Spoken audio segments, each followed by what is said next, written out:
game of inches prevented the Astros from a winning road trip, and there will be no sympathy from an Indians team with plenty of struggles of their own. Signs of Houston's promise are visible at the plate and in the field. Can the potential of Maxwell, Dominguez, and Altuve finally pay off with some desperately needed victories? Can Brandon Laird finally deliver at the major league level? We'll find out starting now.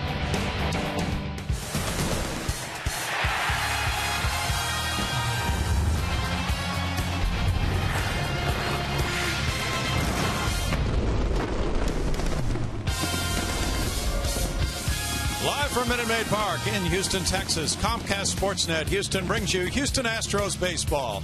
Tonight, the Astros began a 6-game homestand. It's the first of 3 against the Cleveland Indians. Good evening, everybody. Bill Brown and Alan Ashby. The Astros back from a 3-6 road trip, trying to shed a 5-game losing streak. And the Indians have lost 4 in a row themselves, Alan. A couple of clubs that have had their struggles early on, no question about it. The Indians have been a bit banged up, starting to get a little bit healthier. They are, and the Astros are very happy with what they're getting from Jose Altuve at second base. Now it looks as if with the change at first base, with Brett Wallace going to AAA Oklahoma City, it's going to be a lot of Carlos Pena at first. You would figure that to be the case. And at second base, we'll start it right there. Jose Altuve has just been outstanding following his all-star campaign from a year ago. Altuve, he can get jammed to get base hits as he fights off pitches, runs well down the line. He has been hitting line shots all over right field, center field, left. He has shown power to left field. This guy can play the game, and he's played it well defensively. Carlos Pena, the veteran, picked up in the offseason, and he's starting to pay dividends with that power bat. A couple of home runs of late in Oakland, opposite field, and then one to right center field right here. A couple of home runs gives him 279 on his career, and that career is starting to look awfully good. The Indians have been somewhat banged up lately. Michael Bourne is out for this series for them with a finger problem. He had 5 stitches in his finger, and they have some other guys who aren't hitting like they hope they will very soon, but they do have a strong hitter and catcher, Carlos Santana. Carlos Santana is one of those young players that, especially from behind the plate, just looks like a star in the makings. Switch hitter, he can hit with pop from either side of the plate, driving balls over outfielders and over walls, as it may go. This one in Toronto recently. But this young catcher hit 18 home runs a year ago, 27 the year before, and he has all the stuff it takes to be a great backstop. Now to starting pitching, a weakness for both clubs so far this season. Tonight, Lucas Harrell for the Astros, Brett Myers for the Tribe. Lucas Harrell has been a tough luck starter for the Astros. He's pitched better than the numbers would indicate. One rough start, but a couple of good ones. This last time out against the Angels, pitched very well, gave his club a chance to win. It got away with the bullpen's work that followed, and the offense not providing quite enough. Lucas Harrell, when he's down in the strike zone with that good sinker, can be very effective. On the other side, it's Brett Myers for the Indians, the veteran. Former Astro has had his struggles despite that good-looking slider there. Some, through the heart of the plate, have been pounded by Jose Bautista and others. J.P. Arancibia unloads 1 of 4 in a ball game allowed by Myers. He's allowed 16 earned runs in 16 in the third innings, and ERA just under that 9 mark.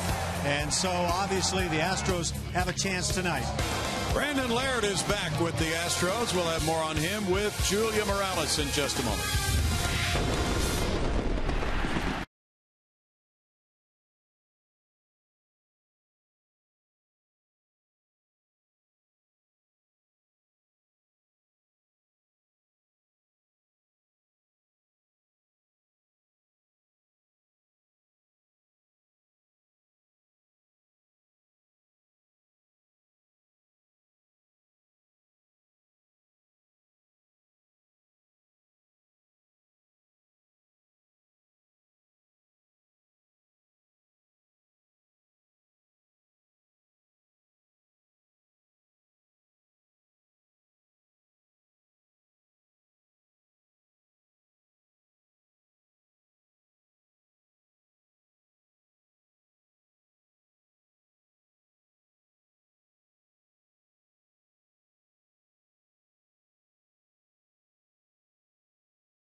Cleveland Indians in town. The Astros back after a day off and a couple of roster moves. First baseman Brett Wallace being sent down to AAA Oklahoma City. He's hoping to figure things out at the plate.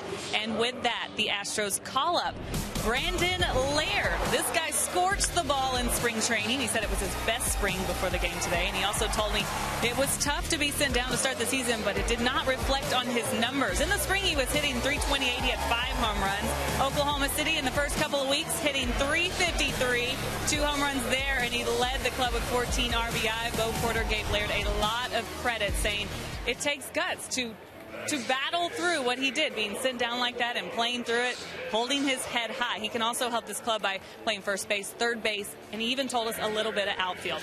All right, coming up, the Astros happy to be back home here at Minute Maid Park in Houston. Astros hosting the Tribe on Comcast Sportsnet Houston. First pitch coming up after the break.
Southwest Airlines. Find our fares online only at southwest.com. It's a clear, cool night here. Unusually cool for this time of year in Houston, Texas. A front came through and then really cooled things off. Now, as game 1 of this 3-game series comes your way, here is Terry Francona's starting lineup for the Tribe. Michael Brantley leads off. He's the left fielder with Jason Kipnis at second base. As Drupal Cabrera is at shortstop, batting third. The cleanup man is right fielder Nick Swisher, with Jason Giambi, the DH, batting fifth. Carlos Santana, the catcher. Mark Reynolds at first base. Lonnie Chisenhall at third. Drew Stubbs, the center fielder, batting ninth. On the mound for the Astros tonight, right-hander Lucas Harrell. We've talked about him being a little bit of a hard luck starter this year. Lucas Harrell, 28 years of age, make that 27 presently. Needs to keep the ball down with that good sinker to be effective. Sure did that time, Ash. That's the pitch that can make all the difference in the world for Lucas. Well, that had great movement on it. Alfonso Marquez, the home plate umpire, called it a strike. And it brings it up, and he's ahead of Brantley 0-2. Brantley at 261. Has no homers. He's driven in 2. Fourth start on the year for Lucas Harrell. He's allowed 19 hits in 16 innings, 10 runs, all of them earned. Ground ball to first base. Pena backs up to get the hop. There's a 3-pitch first out for Lucas Harrell. Pumping 3 strikes, Lucas Harrell, all with that sinker. Lucas trying to beat Cleveland for the first time in his career. 0-1 with a 2.25 in 2 previous games, one as a starter. He began his career in the White Sox organization. He retired Brantley. Now he moves along to Jason Kipnis, who has missed a few games recently. The little problem in his left elbow, just returning now with a 125 average. No homers. He's driven in 2. And that one just off the plate. Ball 1 for Lucas, who has walked 8 in his first 16 innings this season. He rode that one up high. 4-seamer right there. Different from those 2-seamers we've seen. Yeah. Actually, you see Harold questioning his catcher, Castro. Did that ball go this way? As if it was a surprise for Lucas. It was a very nice surprise. That's where you keep your mouth shut and your reactions quiet. Don't let the hitter know that that was a mistake. Let him think that's something you've got. Ground ball up the middle. Backhanded. Altuve throws on the run. Nice play. 2 outs. Well, we got a chance to highlight Altuve, top of the game, and this little man can really play the game. Doesn't matter that he's short in stature. He is making all the plays defensively, setting up some beautiful double plays, and offensively among the very best that play that position. He made that one look easy. 2 outs now on ground balls, and that is Harrell's game, the ground ball outs, as Drupal Cabrera steps up next, and he, like Kipnis, is on the interstate hitting 127. Not a good place to be riding. His 2 homers, 3 runs batted in. 27-year-old, 2-time All-Star. He gets a first pitch curveball, and it's low for ball 1. Harrell won 11 and lost 11 last year. He had a 3.76 ERA. It's a 1-ball, 1-strike count. He does work quickly.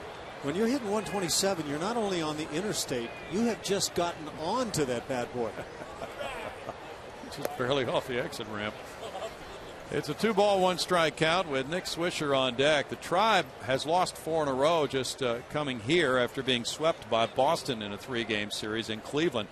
This is the start of a 10-game road trip for Terry Francona's team. How about those Red Sox playing good ball? Oh, yeah. Through the misfortune of the happenings in Boston, and their game tonight at Fenway Park has been postponed. Everything locked down in that city. 3 balls and a strike to Cabrera, who's from Venezuela. Just an outstanding player who drove in 68 last year.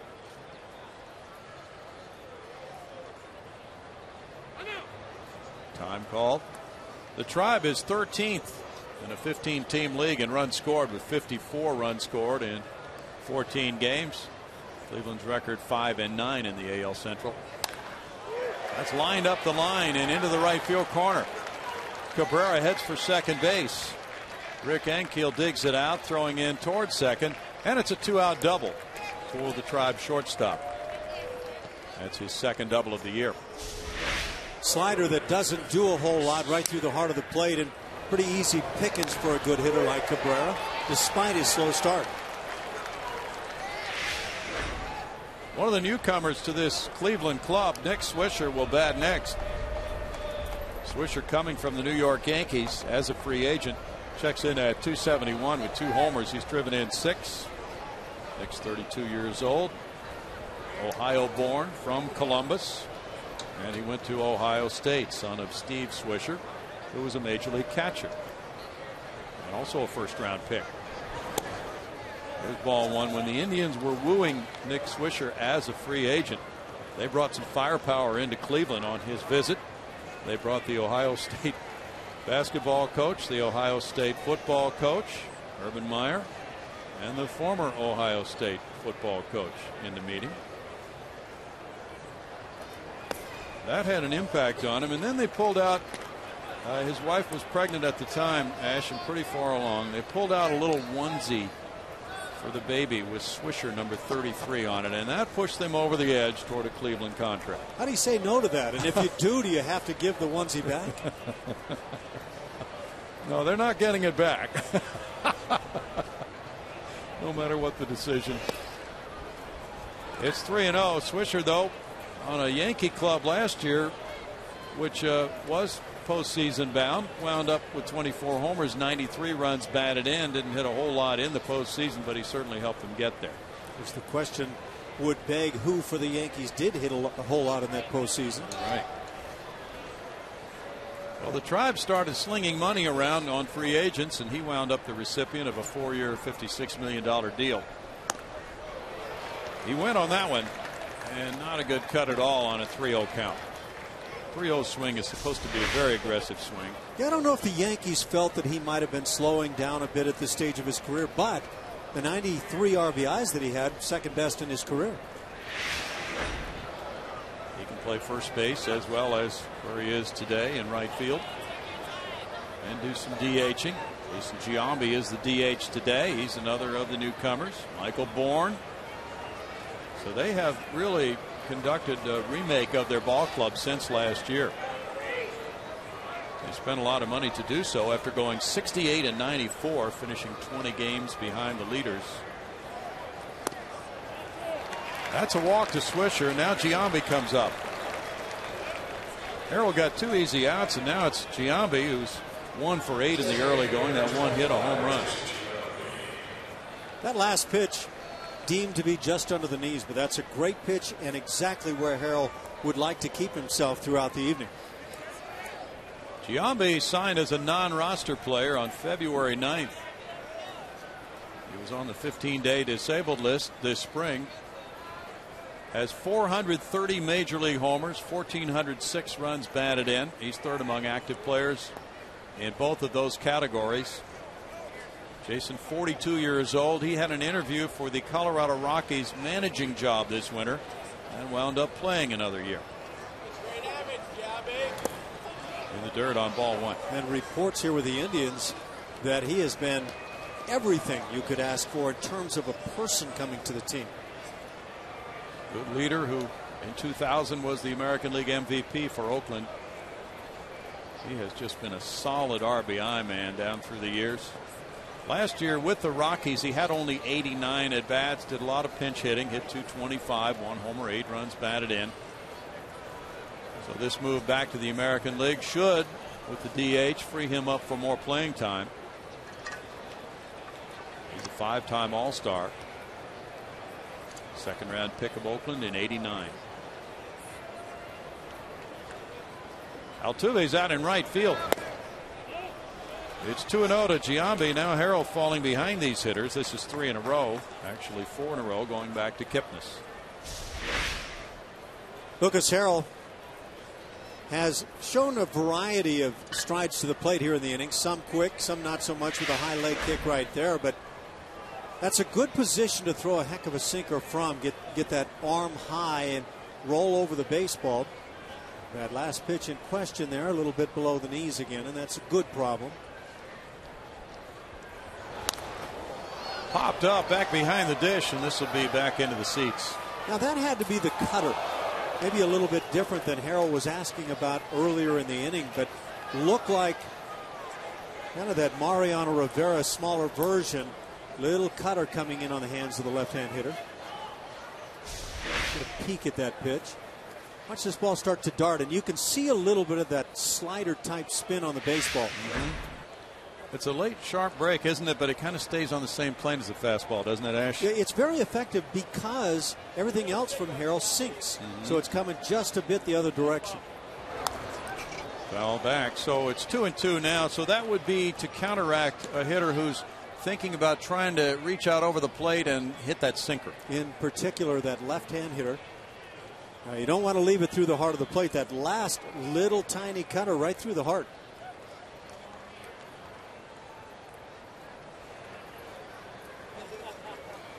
Justin Maxwell shades to left center on Giambi. Strike 3 call, and Harrell ends the first with a strikeout after the double by Cabrera, the walk to Swisher. Now the Astros come up with Altuve to lead it off on a 4-game hitting streak next.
Astros come up against Brett Myers with the leadoff man, second baseman Jose Altuve.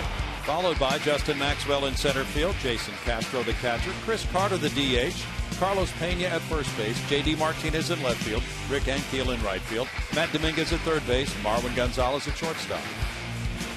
And right-hander Brett Myers, the veteran on the hill for these Indians, former Astro, and Myers is off to a rugged start this year. He's pitched in 3 games, 1 in relief, and worked 5 1/3 innings in that ball game.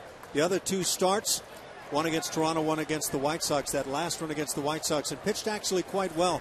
6 innings of 2-run ball, walked just a man. In fact, walks are well down now, but the runs and hits sky high on Myers. Altuve takes his first pitch. It's a strike at 86 on the outside corner. Altuve at 365 is 6th in batting average in the American League. He has 1 homer. He's driven in 8. He's 4th in hits with 23 hits in the first 15 Houston games. And shoots this one foul. It's no balls and 2 strikes. Myers against the Astros has a career record of 3-3 with a 4.92 ERA. In his career, he's won 97 and lost 95. He's been both a starter and reliever.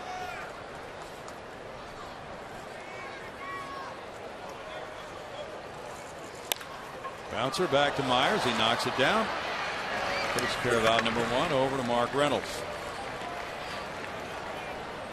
Now Myers, at age 32, a first-round pick way back in '99 with the Phillies, the 12th player drafted, has been bouncing back and forth the last few years between starting and relieving, but the Indians signed him as a free agent, wanting him to bolster their rotation and give them some innings. They signed him in January.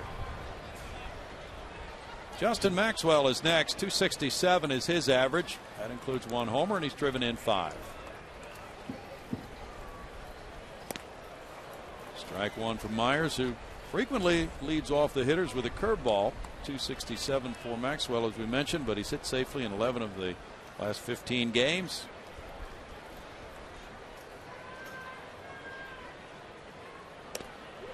Sailing that one high, Myers takes the count to 1-1. At fastball, even the high fastball, just 87 miles an hour. And probably a big part of the reason the numbers have started to inflate quite a bit against Myers. A little drop off in velocity. He's been getting hurt on sliders over the plate. He'll try to be cagey with the hitters and work just off the edges as he did there, but Maxwell wasn't buying into it, and it's 2-1. Evident that walks are not the issue that's been working against Myers. It's the hits that he's allowing. Walks, he is very tidy. He has been throughout his career. He's really kept them under control. Bouncer goes foul. 2 balls, 2 strikes. After joining the Astros in 2010 as a free agent, he went 14-8 as a starter with a 3.14 ERA and a fine season. Then the next year he slipped to 7-14 with a 4.46. Last year with the Astros and the White Sox, he was 3-8 with a 3.31. Had 19 saves and 21 save opportunities. 3-2. Santana tried to hold it there and get a call. That slider breaks downward. When that pitch is at the front end of the plate, you have to ask, is that not high enough? And it gets back to the catcher, obviously below the knees, but I think that's a question a lot of catchers and pitchers have. Maxwell chases one upstairs, strikes out for out number 2.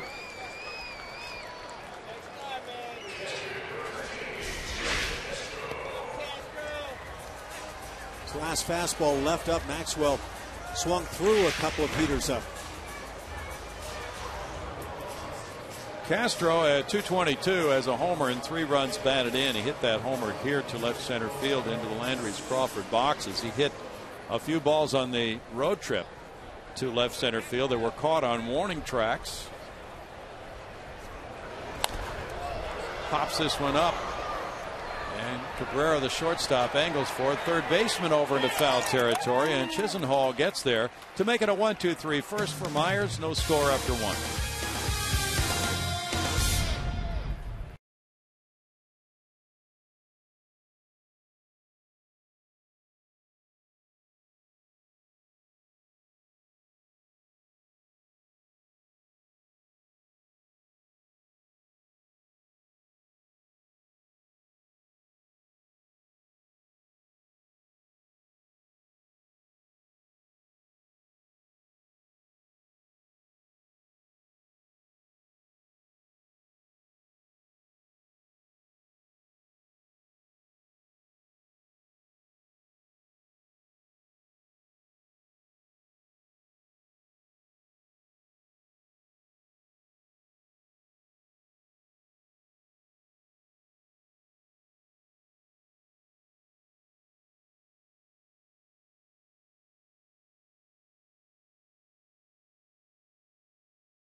Their first game back on the homestand. They are taking this opportunity to celebrate the Astros Jackie Robinson Day. Enos Cabell will be joining us in the top of the third inning to talk more about that.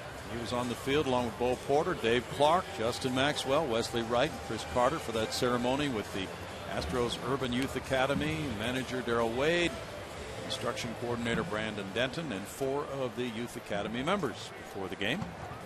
We go to the second inning, and here's Santana, the slugging catcher, who in 2012 tied for the club lead for the Tribe in runs batted in with a fine season, and off to a sizzling start at 405. 2 homers, 6 runs batted in 2013. He has a .703 slugging percentage. That's 4th in the league. And there's ball 1 to Santana.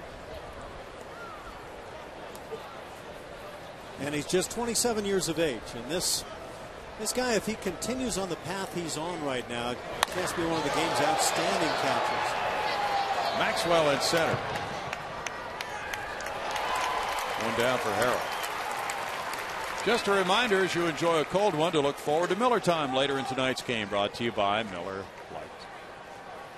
One down, and it's Mark Reynolds now, a slugging infielder who can be a DH as well, and has done more DHing than playing the infield so far this season. Mark, a former third baseman, was converted to that first base position by Baltimore, and then moving over as a free agent to Cleveland, checking in at 255 for this game, has 5 homers. Very powerful player, strikeout ridden down through the years, but he has a .660 slugging percentage right now. And the Tribe will be very happy if he stays in that neighborhood for a while. That trickles on through. The Astros were playing him to pull on the infield, and that gave Reynolds a ground ball hit through the left side. In terms of your comment about very powerful player, underline, highlight, italics, and color it your very favorite color, because I want to tell you, this guy can hit some of the longest home runs you've ever dreamed of. The Astros pitching staff would just as soon observe them after he leaves town. Let it be nothing but legend elsewhere. Lonnie Chisenhall, with a .200 average, 1 homer, 6 runs batted in, is going to get a full shot at third base for the Tribe this year. For those who feel he can hit 25 homers. Strike to Chisenhall. Chisenhall is 24 years old. He was a first-round pick by the Tribe in 2008. He's from Morehead City, North Carolina. Last year he had just 142 major league at-bats, had a broken right forearm.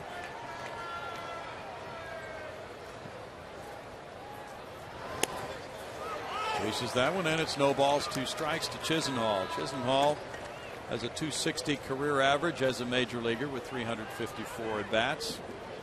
There's a story about him today in one of the publications that he hit very well to left center field in spring training, emphasizing that approach, but the Tribe felt that he had kind of closed himself off with his stance since then, and trying to get him back to that point where he was so effective out in Arizona this spring. Well, you don't like to see a guy that has very good power start to limit that power by only driving the ball the other way. Now, watching that previous pitch, the breaking ball down in the dirt, that's classic style by Chisenhall. The front side didn't start to open at all. That means he's staying on the baseball very well. Oh, Lucas Harrell thought strike 3. It's ball 2. Maybe better than others in the ballpark. Right there, close to the edge, if not on it. That is an ideal fastball trying to get the inside edge. Umpires will tell catchers that they put their nose right on the inside corner and therefore can't miss that pitch.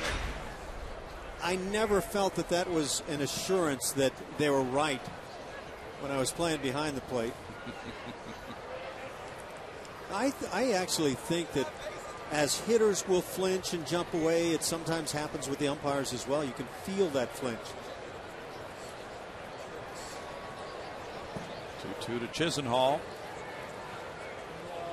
Double play depth for Gonzalez and Altuve. And that's sliced back. Drew Stubbs is on deck. Chisenhall was hit by a pitch. That's how he got the broken right forearm last year. That sidelined him for 3 months. There were those who thought he was just starting to come around at that point.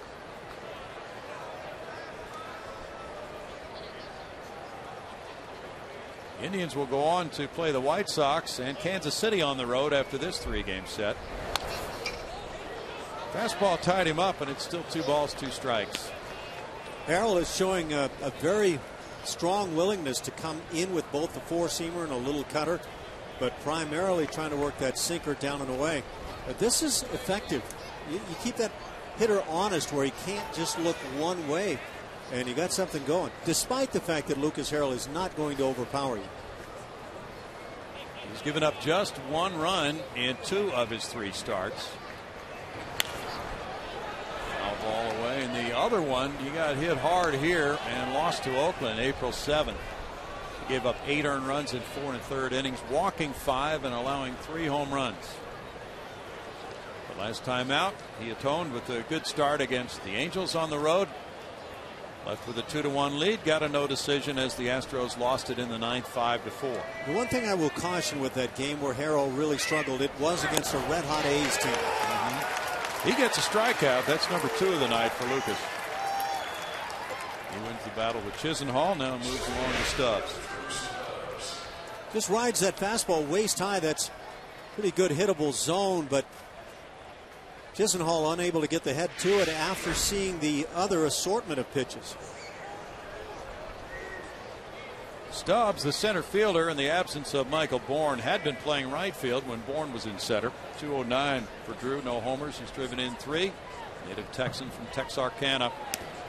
And for years he's been coming into Minute Maid Park as a member of the Cincinnati Reds. He broke in with the Major League Club in 09 after being a first-round pick by them in 06. But this December, in a 3-team deal, he joined the Tribe. Had an off year last year, hitting .213. Strike call there to Stubbs, but one thing can be said about this Indians outfield. If it is Brantley in left, Bourne in center, and Stubbs in right, that is an outstanding defensive outfield. Well, as soon as you add Michael Bourne, you add a ton of speed to that outfield. Good looking pitch. 0-2. As I guess you folks here in Houston know that story quite well. Yes, sir. Michael was doing an interview before the game today. His right index finger all taped up, bandaged up after the 5 stitches. So he's on the 15-day disabled list, and there you see it. Back home as a spectator. Strike 3. Harrell gets Stubbs, and that's his 3rd strikeout with no runs, a hit, and a man left. 2 up for the Astros in the bottom of the 2nd. They want to do some slugging with Carter, Pena, and Martinez.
No score, bottom of the 2nd, and former Astro Brett Myers on the mound here tonight. and he struggled with his new team to start. First two starts are ones he'd like to forget about, but he started seeing improvements as he's been working with new bullpen coach for the Indians. That's Kevin Cash, a guy Astros fans might remember. He spent a little bit of 2010 here, and Myers and Cash actually worked together back then. Fly ball to center field by Carter. Yeah, they did. And Brad Mills is back. Michael Bourne. A lot of guys have come back to Houston on this trip with Cleveland, Julia. Millsy coaching third base for the Tribe, and Terry Francona. He and Terry go way back to Boston days. And Terry managed 2 World Series champs there in Boston in 04 and 07.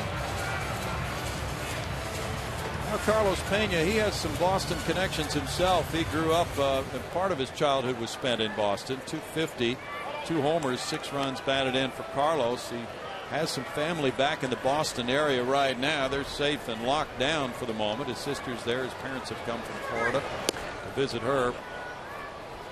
Ball 1 to Carlos, and he certainly is following that situation very carefully, as many are. Carlos has gone deep 2 games in a row now. You kind of hate to have a day off when you're into that kind of a swing pattern. 2 balls, no strikes. I think that's dead on the money. And with Carlos Pena, as much as we saw him working during the course of the spring, trying to drive the ball toward left field, and it's now starting to pay off. Home run to left field in Oakland, one to the big part of the park in right center. This guy has plenty of power when he's on it. That's a foul tip for strike 1. Carlos is 3 for 16 lifetime against Brett Myers. That start at Toronto was very rough on Brett, giving up 7 hits and 7 earned runs in 5 innings, including 4 tape measure shots.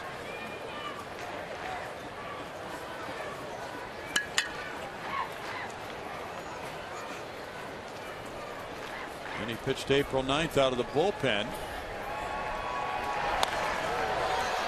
1 hopper, just foul. 2 balls, 2 strikes. Mark Reynolds at first base, making his 5th start at that position. He's been in as the DH 9 times this year. You make the call. I guess that hit right outside the line. In the case of a line drive, it doesn't matter if it went out over the bag, and clearly it is a foul ball. Mark Reynolds having a chuckle down there.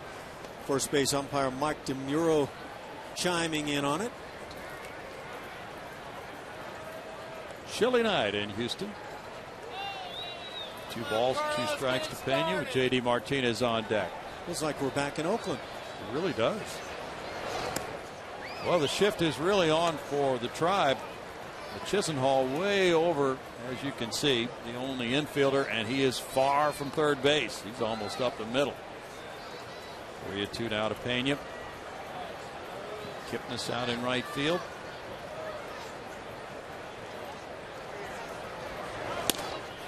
That's ball 4. Pena takes his 7th walk of the season. He becomes the first Houston base runner, and it's J.D. Martinez following. I think one thing you want to do as a pitcher when you have a pronounced shift on behind you like this, you want to make sure and pitch into the shift in as often as possible against a left-hand hitter like Pena.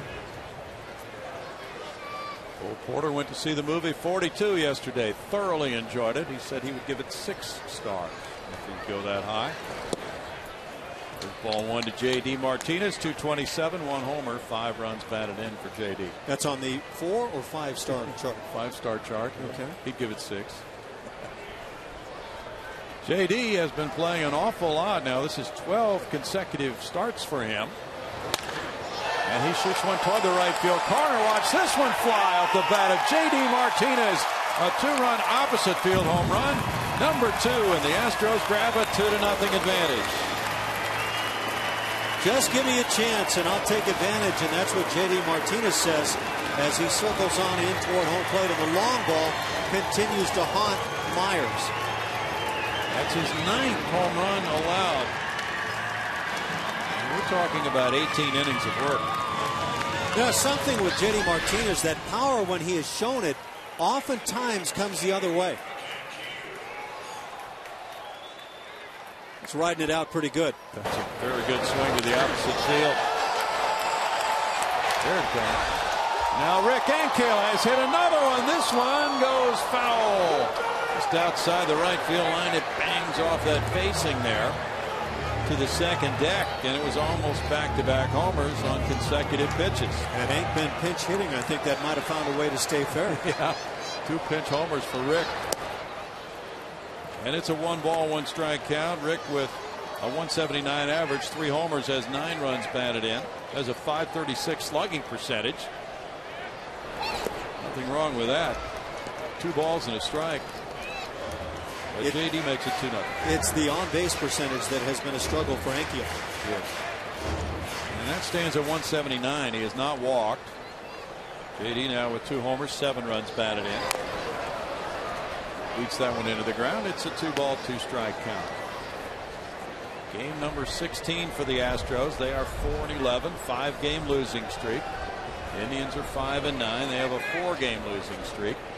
This is a 6-game homestand. The first game for the Astros against a club from the NL Central. How about JD Martinez? They're keeping his own book.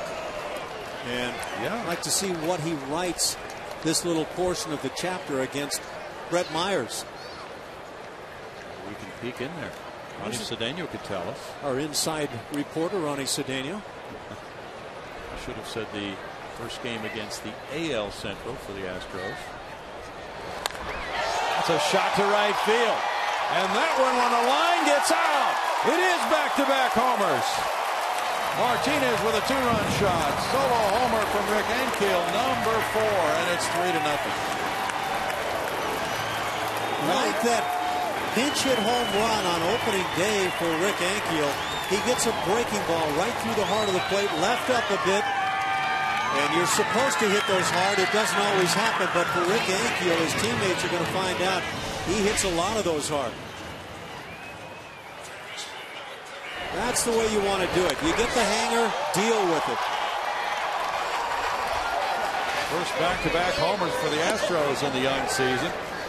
Now Matt Dominguez takes ball 1. It's 3-0. Ankiel now has 11 runs batted in to take over the club lead. Dominguez looks that one over for ball 2. 231 for Matt. No homers. 5 runs batted in. The Astros now have hit 17 homers. This is their 16th game. More than they hit in their first 23 games last year. Last time they hit back-to-back homers was from Jed Lowry and Matt Dominguez last September 30th at Milwaukee. Funny how that goes. Last year, the Astros broke out of the blocks 22-23. Pretty impressive. There's a liner to left field. That'll loop in and be near the line. Here's the turn by Dominguez. And he's going to be held to a single because Brantley got over there and made a strong throw. 3 straight hits. 4 straight have reached. Well, we mentioned the numbers on Brett Myers coming in, leaving another pitch up right here as it's hung out to left field. But a lot of hits, 24 hits and 16 in the 3rd innings allowed coming in, and 16 runs in that span. That is pretty much a nightmare start for Brett Myers. Mickey Callaway is the pitching coach.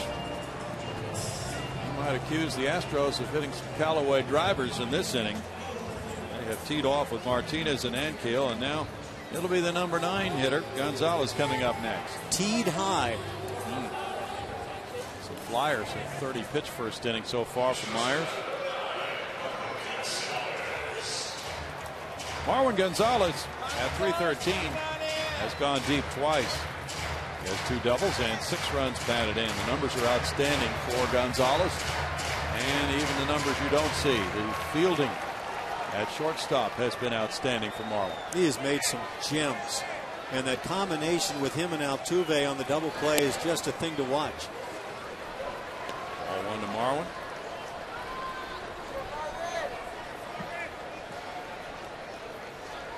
Houston native Scott Kazmir will come off the disabled list to pitch for the Tribe tomorrow night here with a 6-10 start against Texas-born Phil Umber. Marwin Gonzalez has George Brett's bat up there. He lays one down. Here's a bare hand play. Chisenhall with a throw, and he gets him. Into second base, Dominguez. It's a well-placed bunt, but Chisenhall made a fine barehanded play. That's well done. Chisenhall makes it rather casually, too, as he comes on a good jump, bare hands, and cleanly handles the play. See some good defense at third base here in this series. Sacrifice bunt for Gonzalez. Now with Dominguez at second, it's Jose Altuve. Altuve grounded back to Myers, his first time up. Do you like the one-out sacrifice bunt, the ruling? No, because he was bunting for a hit. Clearly. But you asked.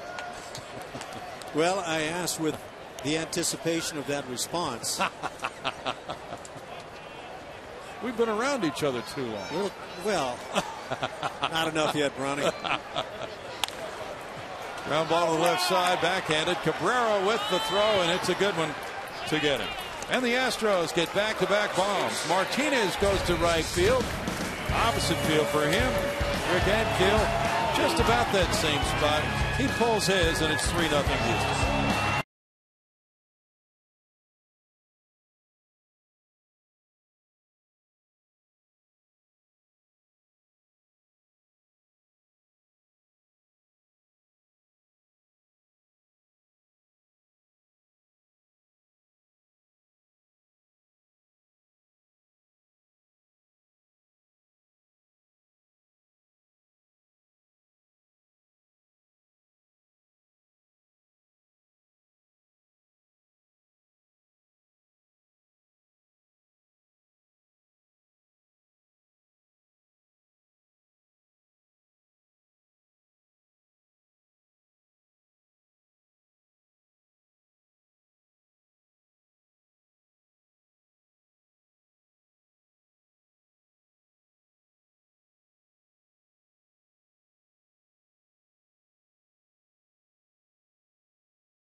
And now the Geico quote of the day.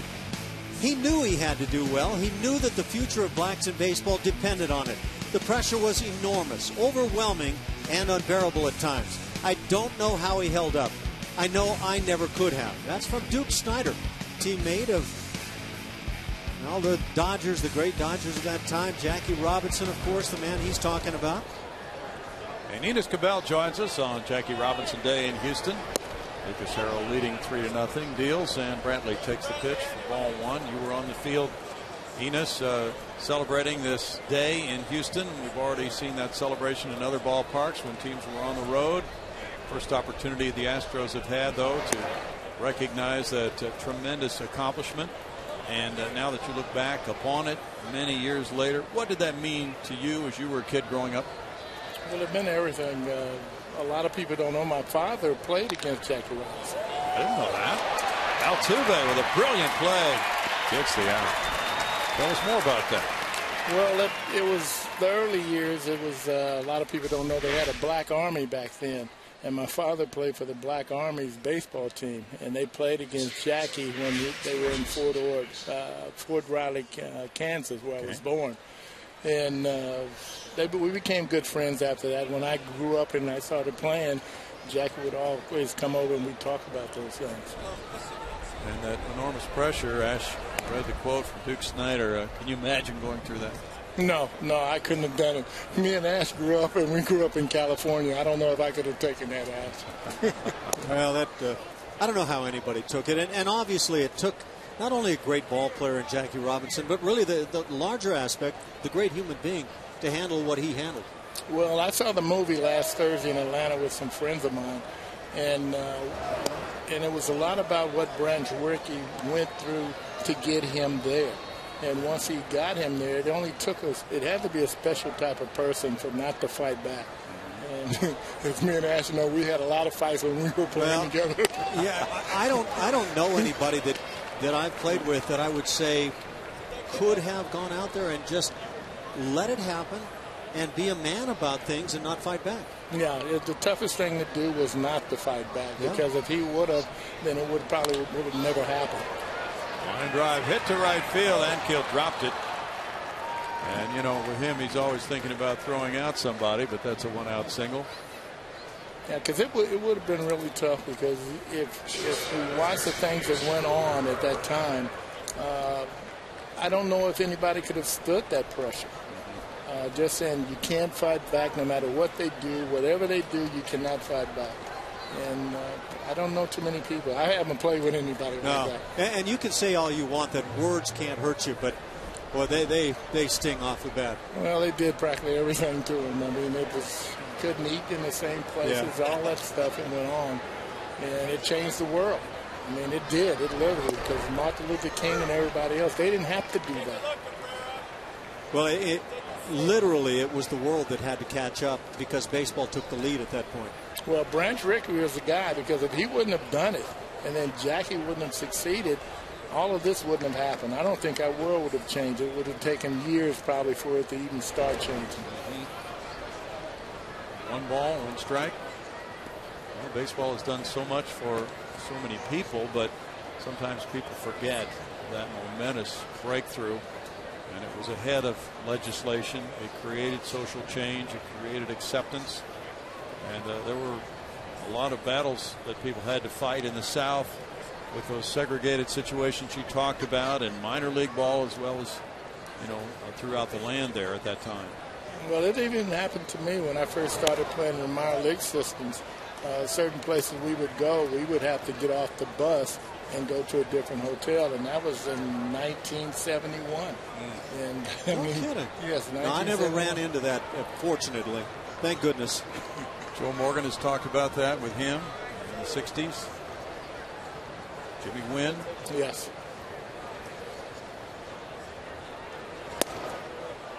And now totally different times. And now, at this point, people are making a lot about the lack of African Americans playing Major League Baseball. What do you think it's going to take to change that? Well, I think we're doing a lot of that stuff here with Jim Crane. And the organization, the way it's changed. I mean, it started with Braden McLean, but it's really taken on almost a new person. I think the signs up there that everybody talk about that aren't very nice looking or whatever, most of that money is going to build and refurbish fields around here in Houston. I think we have more minority kids now playing in and around the inner city than any city in the United States. It's gotten where it's just magnificent to see, and the kids and stuff are seeing that, and also the grown-ups are seeing that. So when you do things like that, then the whole thing changes. Our city changes. It becomes better. Enos, I wanted to show on the base hit by Jason Kipnis to right field with one out. There are some right fielders that are thinking about trying to throw the guy out at first base. And as the ball kicked away from Ankiel, obviously that was taken away. But I think Hank was thinking about throwing that way with that great arm. And I also think that Carlos Pena is the guy that's going to have to think about covering the bag at first immediately when he sees that line drive to right. Well, if he would do that and get hit upside the head. Surprise. Yeah. It only happened once. Harrell gets it to Marwin and then on to first. Enos Cabell, thanks so much for joining us on Jackie Robinson Day. All right, thanks, guys, for having me. Good to see you. 3-0 Astros.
in the second inning. We want to remind you to tune in to Chevy Hometown Kids every Saturday morning at 9:30 on CSN. Chevy Hometown Kids, where it's not about the score but the experience.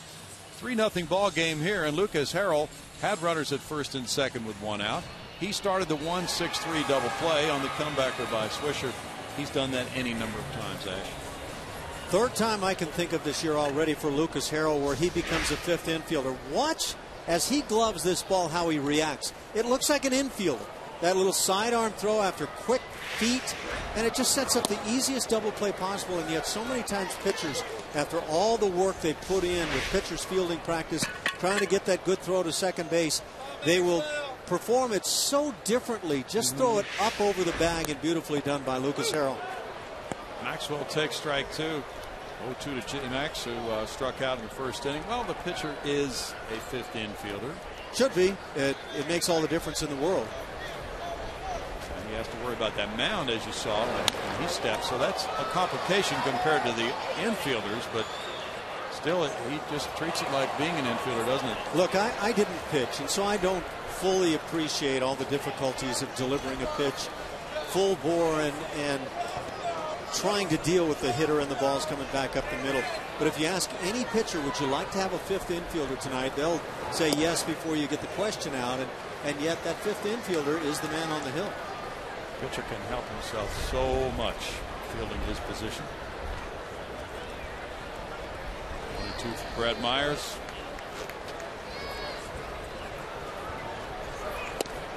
He runs it in. J-Max takes a look at ball two, and it's 2-2. Astros on their opening homestand were 1-5, trying to snap a 5-game home losing streak after winning that opener from the Texas Rangers. Curveball gets a strikeout for Myers. That's number 2. It's NBA playoff time as James Harden leads the Rockets into Oklahoma City to take on his former team. Can Houston knock off the West #1 seed? Rockets and Thunder, a special hour-long pregame show, begins Sunday night at 7:30 p.m. on Comcast Sportsnet. Right after Astros baseball. Jason Castro fouled out to the third baseman first time up. Ball went in tight to him.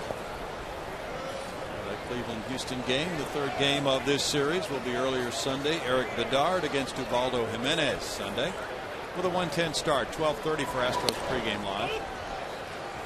It's 2-0 with Chris Carter on deck.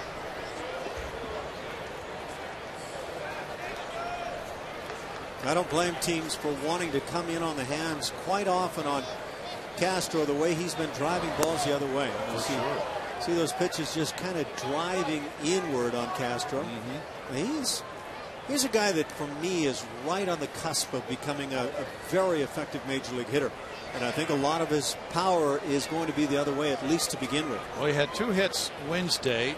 His last hit in the 8th inning, a double to left center. Had 2 fly balls to left field prior to that.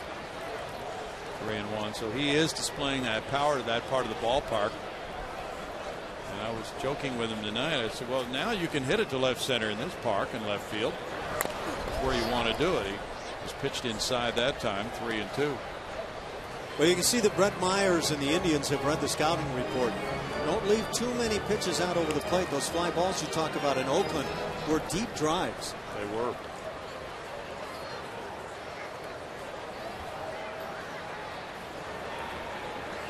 And Terry Francona talk on the bench.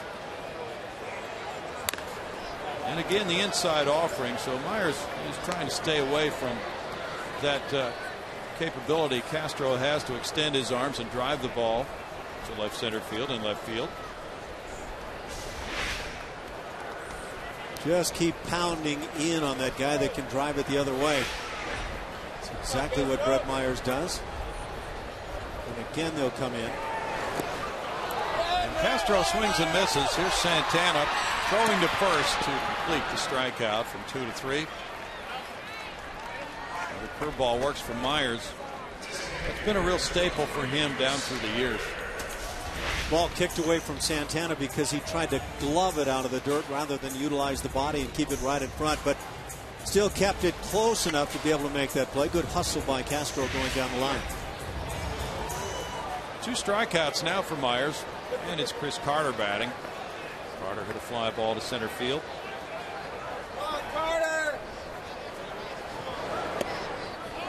That's ball 1.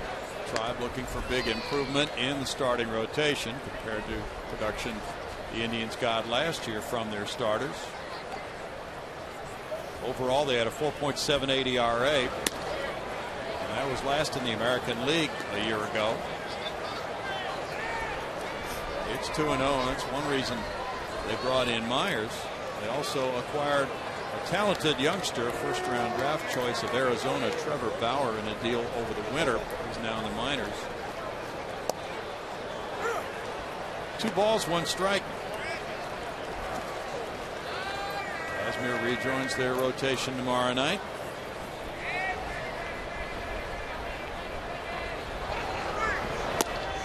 Off the plate for ball 3. The ace of their staff is Justin Masterson. He's 3-1 with a 1.67 ERA for his first 4 starts.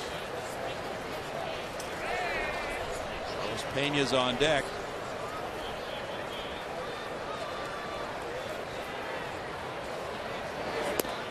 And that's not close. A 2-out walk to Carter. That's the second for Myers. Talked about not blaming pitchers for wanting to come in on Castro, and I also don't blame pitchers for, with 2 outs and the bases empty at least, wanting to stay completely out of the strike zone for Chris Carter. Pena walked, and that one came back to bite Myers when J.D. Martinez followed with a 2-run homer in the second inning. Carlos had a good series in Oakland, going 4 for 10 with those 2 homers. On the road trip, he hit .303. The shift is on, and Kipnis is way out in right field now. And tight for ball 1. Did you see the story on Texas Rangers starting opening day starter Matt Harrison now is out until after the All-Star break. Needs to have surgery on a herniated disc. Ooh. So it's so tough for these good ball clubs to stay healthy and try to be what they think they're going to be heading into the season. It really is. The Dodgers have been hit hard now with the Greinke injury and others. And just when you think a team might have a pitching surplus, it disappears. 2 balls, no strikes. The Astros are playing a man short with a 24-man roster for this one game, as they have optioned Brett Wallace to Oklahoma City, and they've designated lefty reliever Xavier Cedeno for assignment. Brandon Laird has joined the club, but another pitcher will be joining the club for tomorrow night, and that move will probably be announced after this game. It could be lefty Travis Blackley, who pitched last night for Oklahoma City. Strike to Pena. 2 balls and 1 strike. I want to see how Blackley does as far as the training staff at Oklahoma City the day after his start, which was, I believe, 38 pitches. He had been rehabbing in Florida from that strained oblique injury, and this was his first start in the minor leagues last night.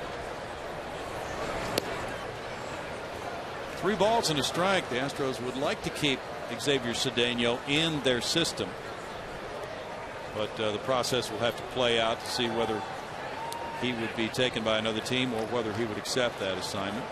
I imagine it varies from year to year, but that effort to keep a pitching staff together over the course of a season, I think, is almost impossible anymore. Yeah.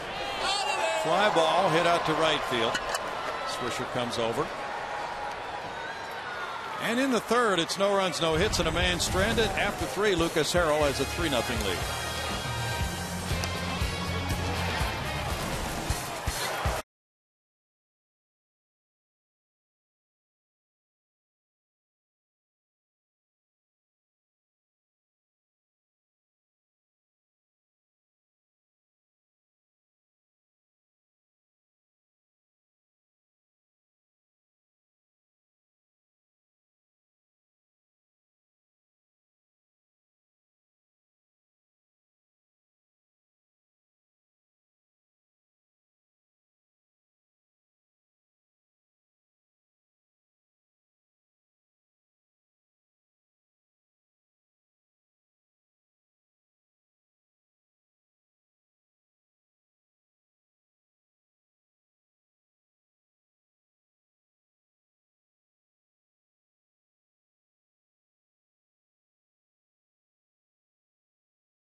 It's April 20th as the Astros take on the Cleveland Indians. First pitch at 6:10. Of course, that's tomorrow. The first 10,000 fans receive a Jose Altuve bobblehead.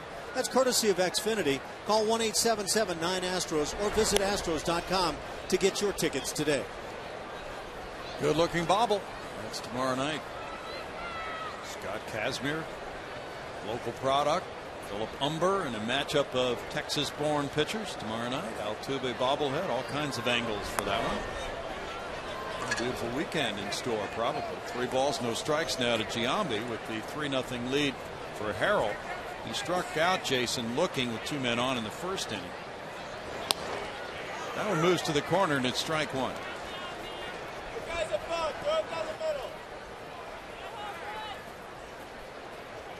That other bombing suspect has been taken into custody in Watertown, Massachusetts. Fly ball out to left center field. Maxwell with a catch. Well, that's a relief. That's out number 1. Yeah, it certainly is. Just an absolute crying shame what has taken place in Boston. It really is. That community has rallied together very well. Did you see the singing of the national anthem at the Bruins hockey game? Did not. Oh, that was terrific. Yeah, the anthem singer just let everybody take it after he did the first refrain or two, and it was magnificent. All those voices joined in unison. Santana, the batter. That's strike 1 to him. He hit a fly ball to center. Fly balls really are not Lucas Harrell's thing most of the time.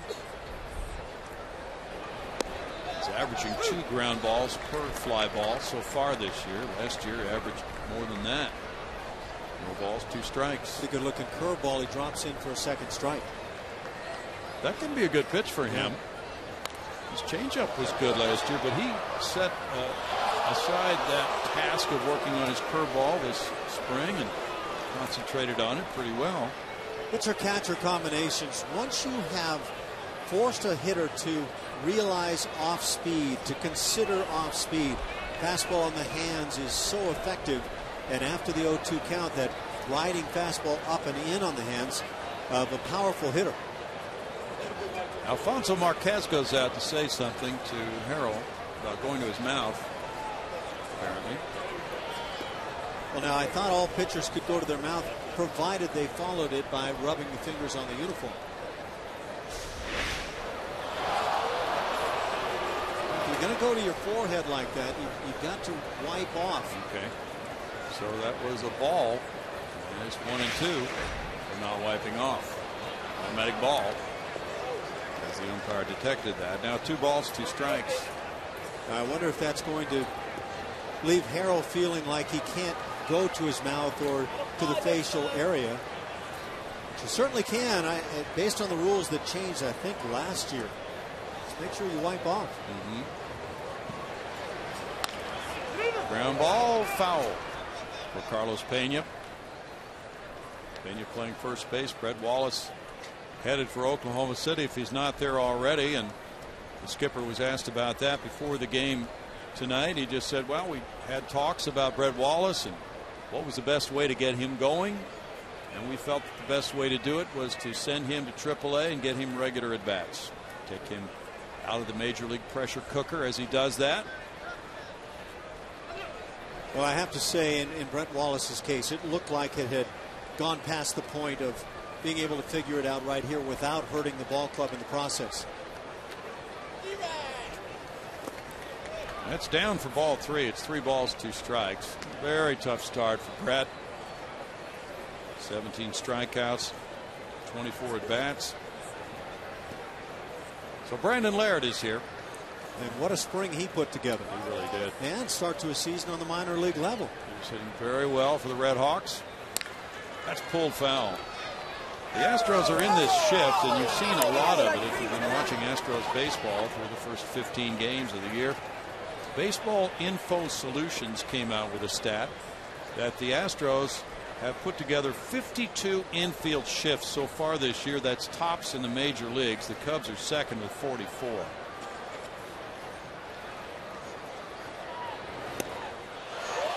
And a strikeout. Out number 2. That's the 4th strikeout for Harrell with Corey Kluber warming up. just riding the high heat out of the strike zone. Hitters have a tough time laying off, especially with a couple of strikes on them.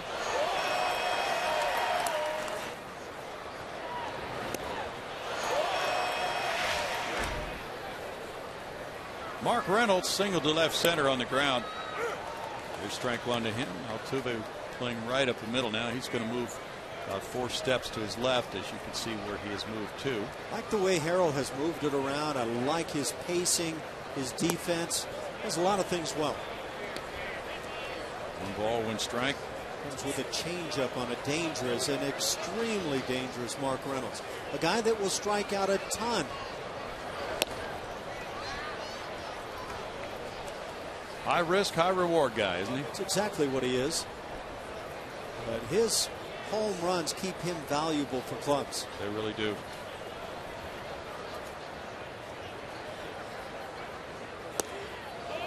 You know, strikeouts really are not feared the way they used to be. 3 balls and a strike. Realistically, they shouldn't be. The big area with strikeouts that hurts is when you have that less than 2 outs, man on third base scenario, and a hitter strikes out. 2-out walk. That happened last night in the Phillies game. That's the 3rd walk of the game for Harrell. Phillies had runners at 2nd and 3rd in the 9th inning with nobody out, and they didn't score. And let's see, with 1 out, Jimmy Rollins struck out. Down a run? Yep. Yeah, that's just deadly on a ball club. And you feel like that you should be able to score 100% of the time in that scenario. Of course, when you look around Major League Baseball, the number is well below that. But nonetheless, it's always frustrating. Strike to Chisenhall. He struck out earlier. Work on it in batting practice all the time, where the hitting coach will say, man on third base, less than 2 outs. And that means make contact as much as possible back through the middle. Hit it on the ground. Drive it in the air if you can. Whatever it is, but hit the ball sharply. Fly ball goes up right field toward the line. It's hooking, but it might stay fair, and that is a 2-run homer for Chisenhall, number 2 of the season. And that makes it 3-2 Astros now, with Chisenhall picking up his 7th and 8th runs batted in. That was a quick bat. Just a quick turn to get the barrel to the ball. And a quick turnaround in the ball game. You see that pitch down and in. A lot of people will say that's the wheelhouse for left-hand hitters, and for some it certainly is. And I would have to say for Chisenhall, that is exactly what it was. Aggressive stuff from him. Drew Stubbs takes a look at it. It's ball 1. 73 pitches for Harrell. Chisenhall has just made it a 1-run game. And now you can see that power potential that the Tribe has seen in him.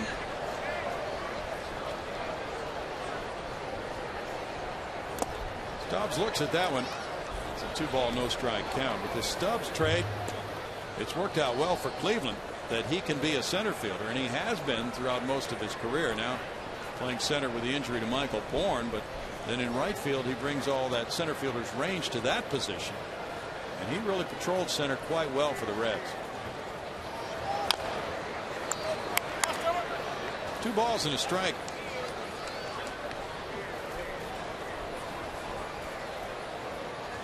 He was the 8th player drafted by Cincinnati in 06. The Astros had drafted him after high school in Atlanta, Texas, where he was an All-American, but failed to sign him, and he went on to the University of Texas. Then went into the draft again. 3 balls and a strike. Drew Stubbs last year hit .351 at Minute Maid Park with 2 homers, 9 runs batted in. He tops this one to third. There's a throw on the run from Dominguez. He gets him. He's played arrowless baseball at third, and there's another spectacular play. He's had 55 chances at third without an error, and some really beauty.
Hall's 2-run homer got the Indians on the board after the Astros got a 2-run shot from J.D. Martinez, who's at the plate now, and then followed by a Rick Ankiel solo homer in the 3-run Houston second.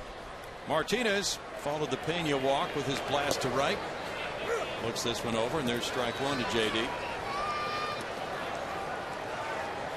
Indians have not been a contender since they won the AL Central in 2007. Oh, he goes down on that. Didn't look like it hit him, but something happened with that right knee, and it seemed to buckle, so Bo Porter comes out. And right behind him is the head athletic trainer, Nate Lucero. Yeah, I don't think you would worry all that much if this ball just kind of tipping a little bit of the back leg, but if that knee is going out in that endeavor to get out of the way, now you got a problem. And the way Martinez reaches for the knee sure appears that could be the case. That's a tough break.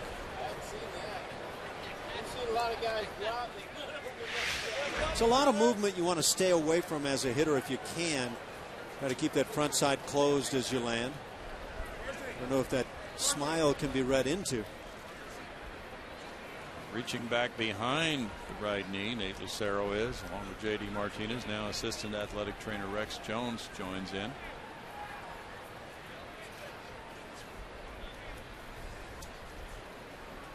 Just when you start to get yourself going, hit a home run, drive it the other way, and then an injury comes your way. That's tough. He limps away from home plate, and so the Astros will be looking for a pinch hitter for him, who will come up with a 1-1 count. So the choices are Brandon Barnes, Brandon Laird. Could use Ronnie Cedeno. They're going to go with Brandon Barnes. Brandon Laird is primarily an infielder. Brandon Barnes is an outfielder.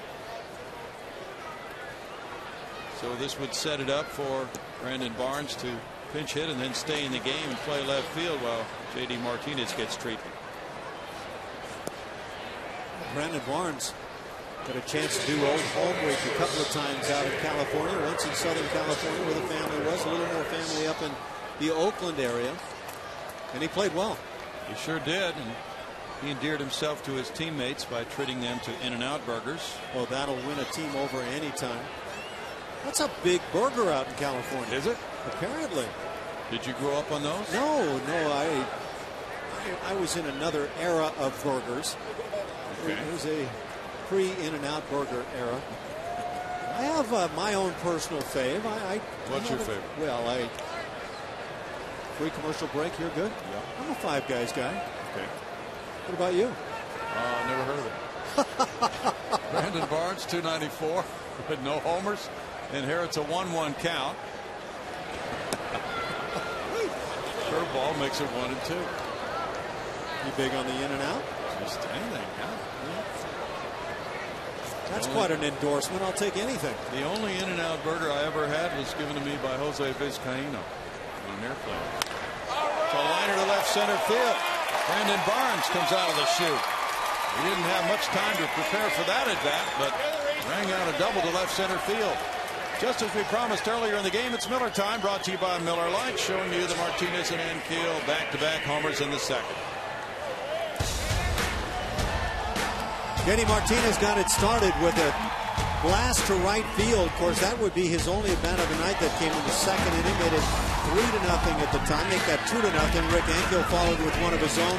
That made it 3-0. The Indians came storming back on a blast to their own, Lonnie Chisenhall. Ball one on an off-speed pitch to Ankiel, who worked the count to 3-2 before that home run swing. Barnes comes off the bench cold. Gets a knock. He might be running here. He's going. Bouncer to the second baseman. And he only plays at first. Barnes moving over on the Ankiel 4-3 play. One out, one in scoring position. The Astros back in the spring early on said the running game was going to be a big part of things. Every club does. So it's not like your club is the only one that sees it kind of go away, but this is a good job with the runner in motion. Put the ball on the ground. You'll never run into a problem with that. But that running game starting to come along now for Houston a bit. I think Rick Ankiel felt that he got a pitch to hit. Dominguez is a man in scoring position, pops it up. It carries out to the right fielder. Swisher coming in to shallow right. 2 down now. And Myers hanging in this game, even though there was a bullpen warm-up going on last inning. Now it'll be Marwin Gonzalez. He put down a sacrifice fly in the second. So often as a starting pitcher, you've got a responsibility, and it's a big one, to get at least through 5, maybe 6 innings and not force your manager to force the guys in the bullpen to put up a ton of innings, even if you're not having your best night. It's been a problem for both of these teams in the early going this year. Gonzalez grounds one slowly to second. Kipnis on to first. And in the 4th, it's no runs a hit and a man stranded after 4, 3-2 Astros.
And I have the Progressive fan of the game with me right now. This is Lauren.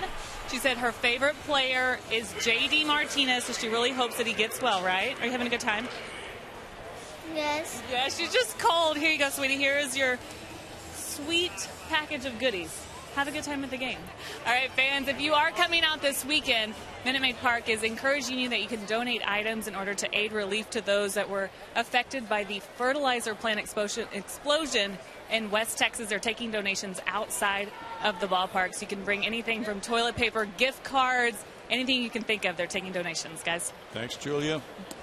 3-2 Astros. Here's Brantley leading it off in the 5th inning, taking the first pitch from Lucas Harrell. It's ball 1. Brantley 0 for 2 in this game.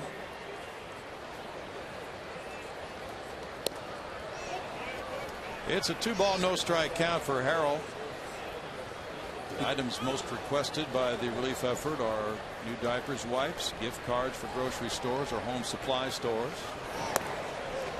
Pitch is ball 3. Travel-sized toiletries, powdered sports drinks, toilet paper, hand sanitizer, non-perishable canned or boxed food items, clean sheets and towels, new or gently used, and unopened boxed or bagged dog and cat food. Cash donations will also be accepted. 3-1 to Brantley now as Harrell goes to work here in the 5th inning.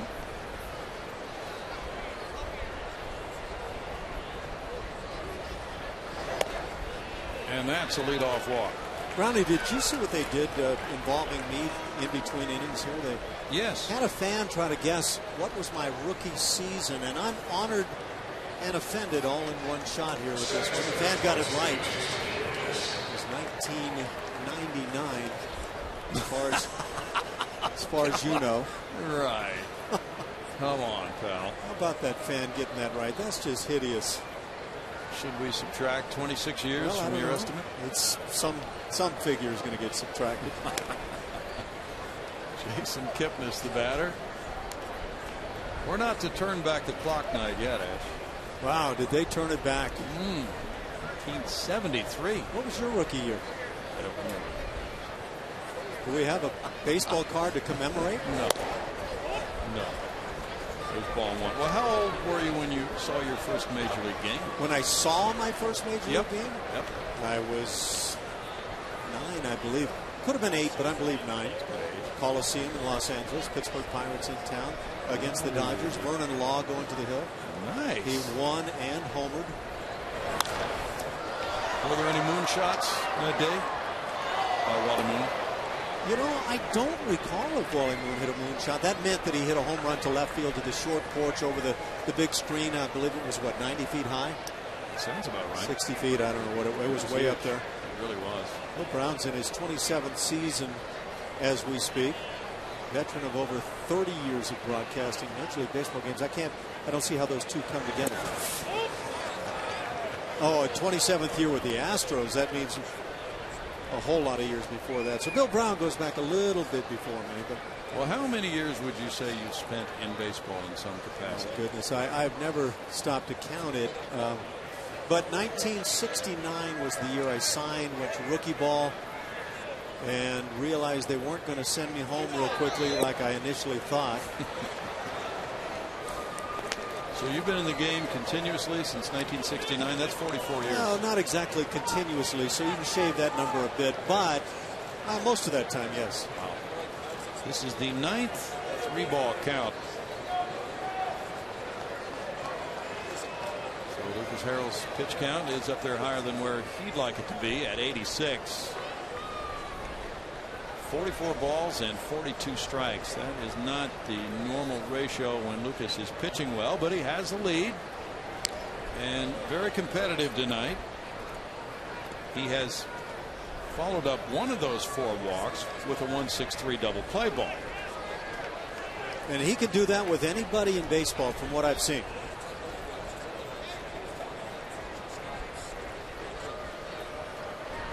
You know, we talk about pitchers who fielded the position really well.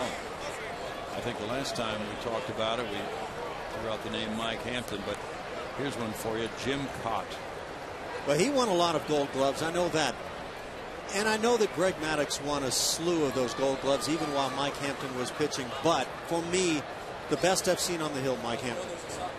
Runner going on 3-1. It's ball 4. Now back-to-back walks. Dallas Keuchel warming up in the bullpen for Houston. And it's Cabrera coming up.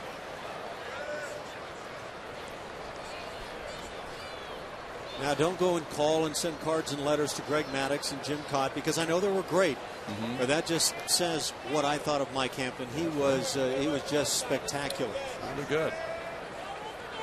But Jim Cott used to go out, as you see Keuchel on the infield during batting practice, and have a coach just blast fungo ground balls to him, standing out around where the second baseman would normally play. And he wanted him to hit hard, because the pitcher's reaction time is so minimal. Right.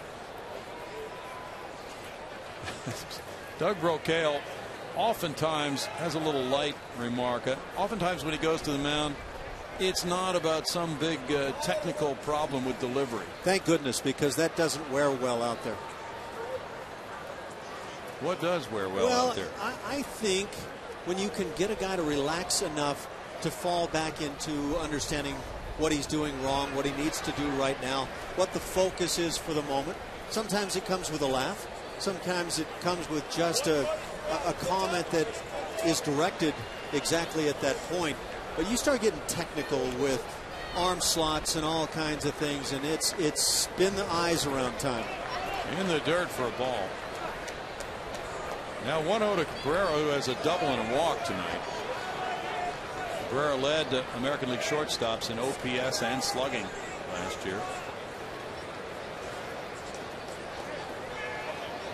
Jason Castro now letting his infielders know exactly what the intent is should the runners take off from their bases. You want to make sure that you're allowing infielders to stay in place if the throw is not going to come their way.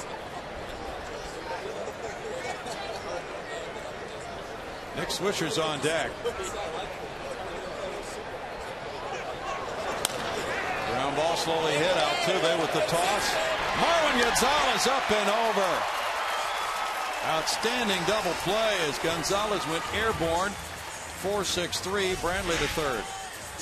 Induce that ground ball if you can. Sometimes you do, and it finds a hole. But Altuve and Marwin Gonzalez have been spectacular together.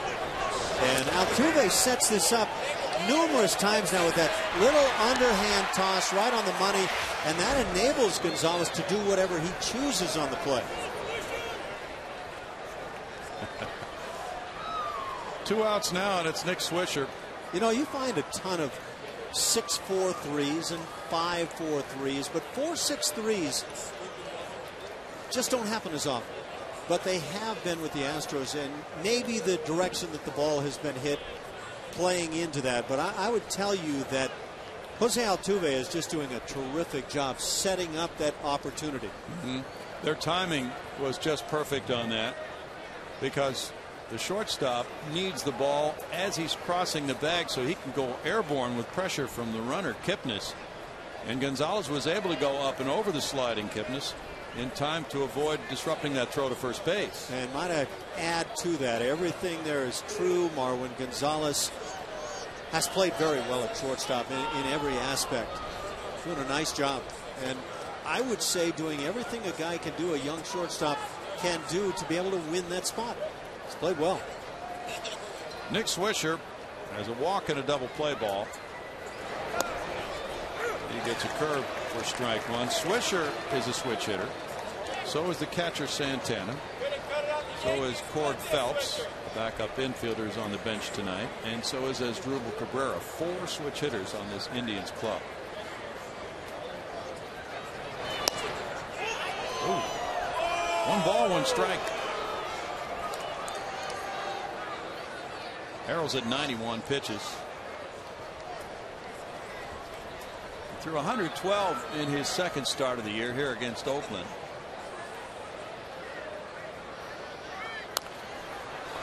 And tapped to first base.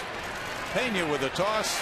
The ground ball works for Harrell. It gets him 2 outs on Cabrera and a third on Swisher.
Does not yet carry CSN, and call and tell them you want your CSN. To get the facts and learn how you can help, go to iwantcsnhouston.com. We are working diligently to get CSN Houston on all TV providers. The Astros lead it with Jose Altuve batting and taking strike one from Brett Myers, who has survived the back-to-back homers in the second inning by J.D. Martinez and Rick Ankiel, and stayed in to keep this game close. Altuve is grounded out both times. Falls behind 0-2 in the count. Haven't seen much of that changeup from Myers, but that was a beauty that had Altuve waving in front. Willie Mays' wife May has died at age 74.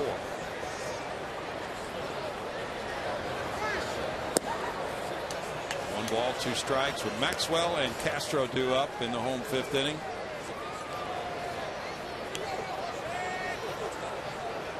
Myers was traded by the Astros last July to the White Sox for prospects. As they remade their bullpen, Wilson Lopez took over as the closer. He's now a Colorado Rocky. Fouled away.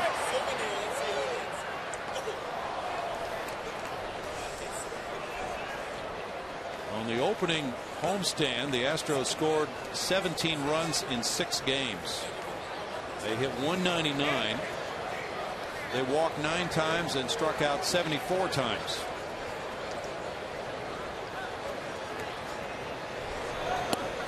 That loops up and in for a ball. And now Altuve's back in the count at 2-2.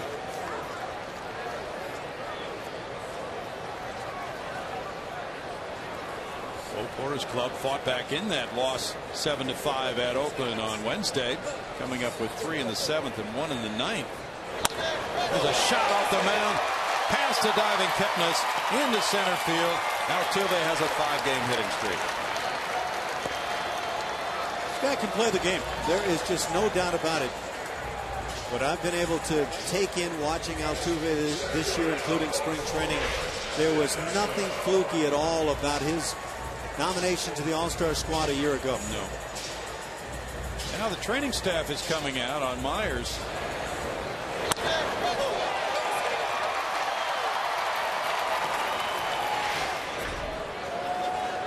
Altuve hit that ball sharply off the mound. Myers reaching for it. Maybe he reached for it in such a way that they detected a possible injury on the part of Myers. He doesn't seem to be concerned about it.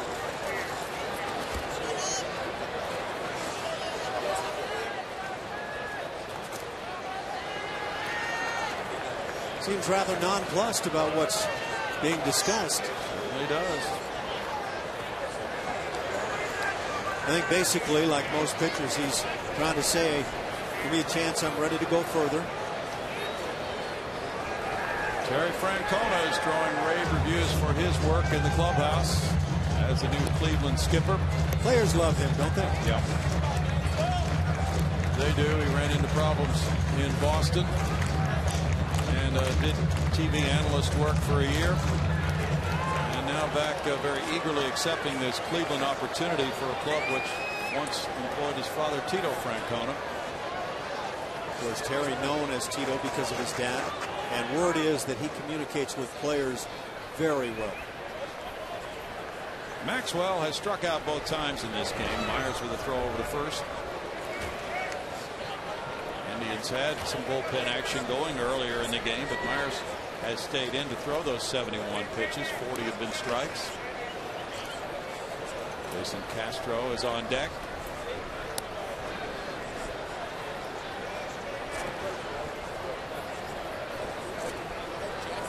Runner going.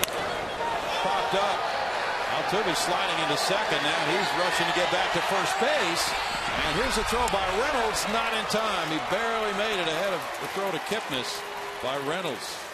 He was sliding into second, so he had to pop up and then retrace his steps. It's a challenging play. There's Altuve taking off and the ball's popped up. Slide in. That's your #1 response. Now the second one is maybe a little more frantic. You got to be able to get back. He was deep there. That's pretty good on Kipnis' part, too, to run all that way. One out. Cody Allen warming up in the bullpen for the Tribe.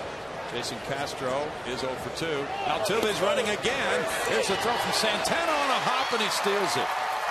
Altuve gets his second steal of the year, and he's making mad dashes back and forth between first and second. 5 stolen bases now for the Astros. That was just at 3 or 4 days back, and so the Astros starting to pick up that running game.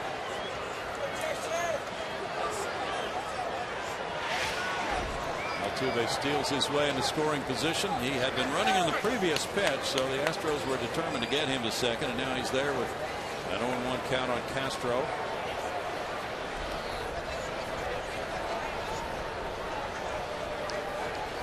If the Astros make big strides forward this year, I will say that Jason Castro will be a big part of it. I have to agree with you, Ash. He's hitting in this number 3 spot in the lineup. Cody Allen warming up in the bullpen, so if he can do that damage, it will really be helpful. Altuve typically is on base a lot. He came into this game with a .412 on base average.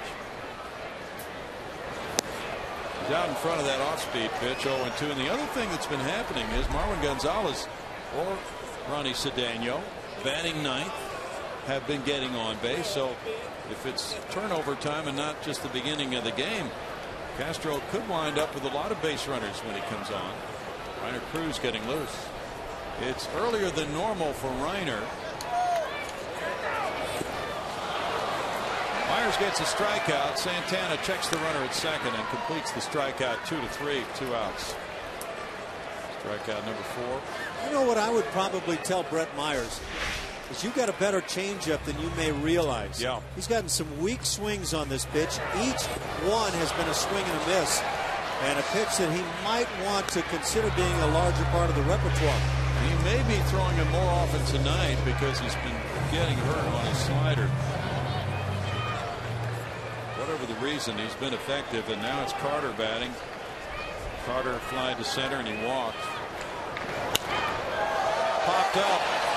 Santana over for this foul ball. And in the 5th, it's no runs a hit and the runner stranded after 5. 3-2 Astros.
Mitsubishi Outlander Sport Limited Edition.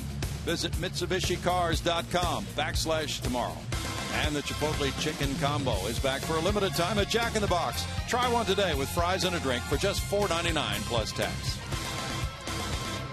Clear, crisp night here at Minute Maid Park in downtown Houston. A good ball game, 3-2 through 5. The Astros lead it. And all the scoring has come on home runs. J.D. Martinez, an opposite field 2-run shot in the 2nd, followed by a Rick Ankiel solo back-to-back. And then a 2-run homer by Chisenhall in the 4th. Now here's Jason Giambi leading off the 6th inning. Giambi is 0 for 2. He rolls one to first. Carlos Pena makes it a 1-pitch out. The 5 1/3 innings for Lucas Harrell. That equals the total innings pitched in a 3-game series in Oakland by the Astros starters. It says a lot about something, either the starting pitching for Houston or the way the Oakland A's were playing the offensive side of the game. They were playing well even without Yoenis Cespedes. 1 out, and here's Santana now. He's 0 for 2.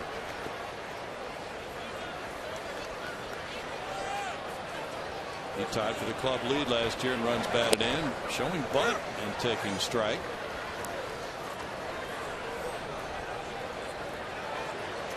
Oakland A's are on the losing end tonight in Tampa. It's 8-3. The Rays lead it. St. Petersburg, actually. Coco Crisp has unloaded his 5th home run. Evan Longoria, number 4. Glad to see that Coco Crisp is willing to hit against other teams. He has just been an Astros killer this year. Good. 2-1 the count now. Wesley Wright and Reiner Cruz at work in the bullpen. Santana watches it sink, and it's 3-1 now. Miami with a Justin Ruggiano homer, his 3rd, has a 2-1 lead on the Reds, bottom of the 9th. Powering out to right center field, and Keel over. Maxwell in. Maxwell 2 outs. MLB.com at bat is the #1 source for live baseball everywhere you go. Available for iPhone, iPad, Android, and BlackBerry 10. At Bat delivers Astros baseball with all the latest technology. Text at bat to 31826 or visit Astros.com for your details. Mark Reynolds has been on both times tonight with a single to left center and a walk. Ground ball and another single, just about in exactly the same spot as his first ground ball hit to left center in the 2nd inning.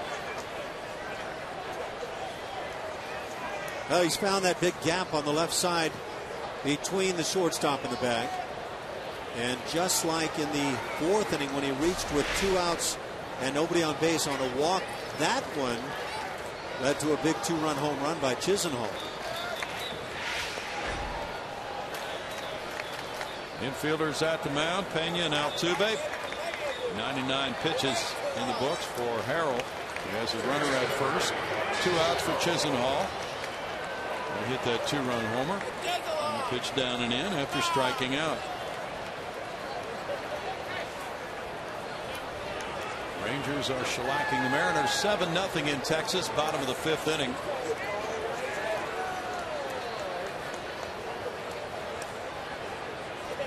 The Mets lead the Nationals 7-1.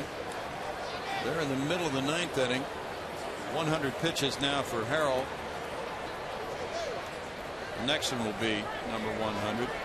And that was that Matt Harvey matchup with Steven Strasburg tonight.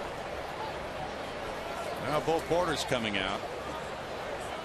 Well, that last matchup certainly went to Chisenhall and the Indians with the 2-run homer off Harrell. So he does not want a repeat of that. That's it for Lucas tonight. 5 2/3 innings. He can be the winning pitcher for the first time this season. He leads with a 3-2 advantage. Back right after this.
5 2/3 innings he works tonight, and he pitched quite well.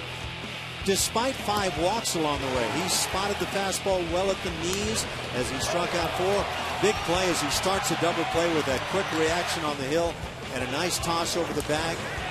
And then he gets some weak ground balls for outs. Double play started by Jose Altuve and concluded as Marwin Gonzalez comes up and over the runner. Lucas Harrell, a nice night. For the second straight start, he leaves with a lead of 1 run. And Wesley Wright comes in to face Chisenhall. With 7 2/3 innings of pitching, he has no decisions and a 4.70 ERA. And through 2 1/3 scoreless innings on Wednesday in Oakland, Chisenhall struck out and hit the 2-run homer. Wesley did not give up a run in those 2 1/3 Wednesday. Broken bat looper coming in. Marwin Gonzalez double clutch, and he got him. In the 6th inning for Cleveland, no runs a hit and a man stranded. 3-2 Astros.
And we have our AT&T tweet of the game now. It comes from Deanna. It's all about DE. So excited I get to listen to Brownie, Blummer, and Ashby today. They're amazing. Thank you, Deanna, for that. And we miss our buddy Blummer, but we're now pairing off for the rest of the season, Ash. So at home, it's the 2 of us. On the road, it's you and Blummer. Jeff and I get to start things in Boston. 4 games and 3 games coming up at Yankee Stadium coming up at the end of this 1-week homestand. So yeah, a lot of fun. I thought it was great along with Jeff. It really was, and we got to know each other better, and hopefully the viewers got to know everybody better as well. And I think he has really taken to this profession in his first 2 weeks. Got a nice sense of humor and comes through. It was a lot of fun. And it's kind of bundled up here tonight on a chilly night at Minute Maid Park.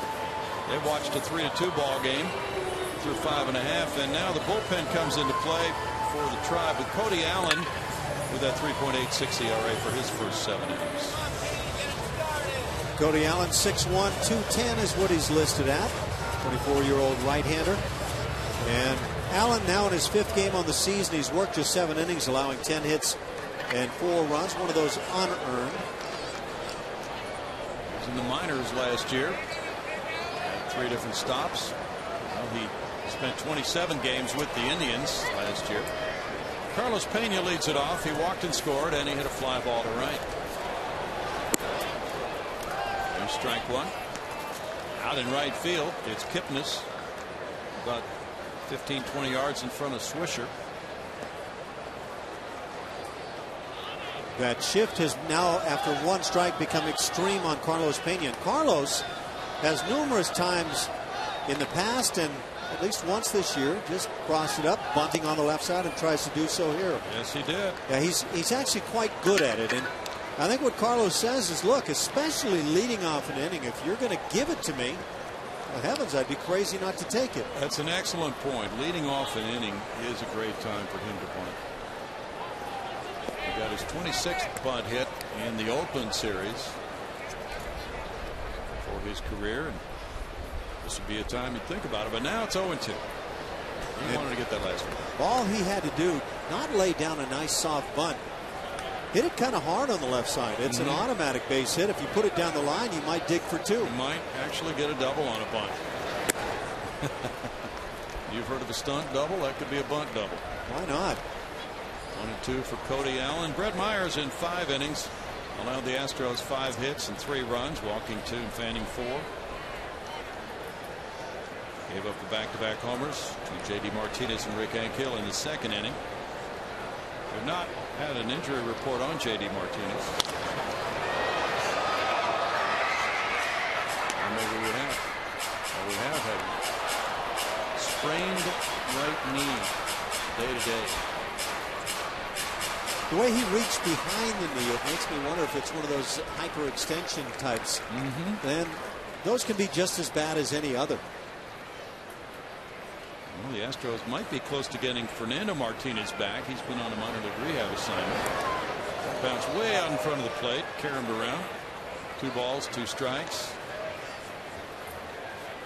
And the skipper, Bo Porter, was asked about Fernando Martinez before the game tonight. He said, well, we're paying close attention to his progress at AAA, and we will definitely give him a shot when he's ready. Well, Fernando has played 4 games, and he's 1 for 14 so far with that strained left oblique behind him. 3-2 to Pena now.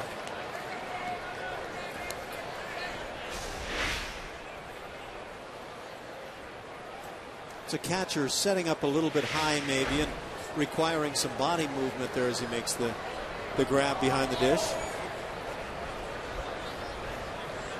Got a question for you about dropping down to a knee as you make the catch. Broken bat roller. Third baseman Chisenhall up the middle. 1 out. He plays it like a shortstop does.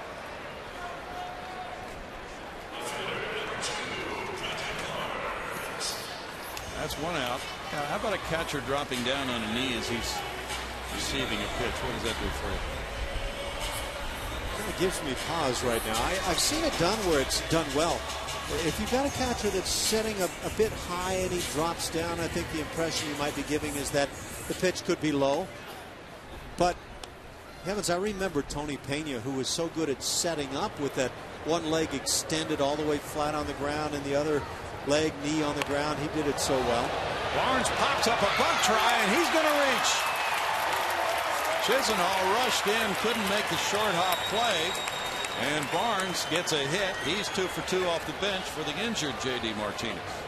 How about Brandon Barnes? He sees the third baseman playing back. He says, yeah, maybe I can take advantage. Not a good bunt, but when it's all said and done, maybe the perfect bunt. Yeah. Just pop it up in the air. Nobody can get to it in the Bermuda Triangle there. When it's all said and done, it spins like a Titleist and dies there on the grass. Now Rick Ankiel, as the throw goes over on Barnes. Barnes has 1 stolen base this season in 1 try. He was running earlier when he was on, but then he advanced on a ground out.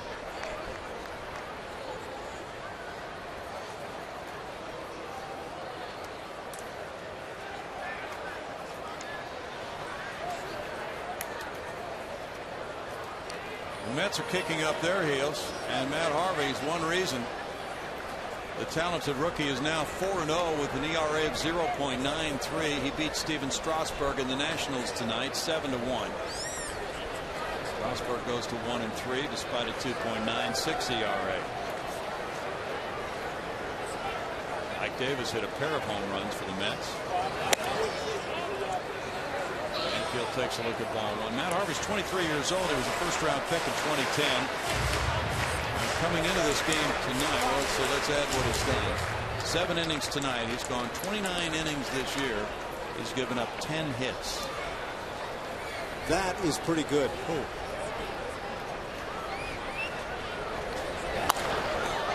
Popped up foul, and this one will be back in the crowd.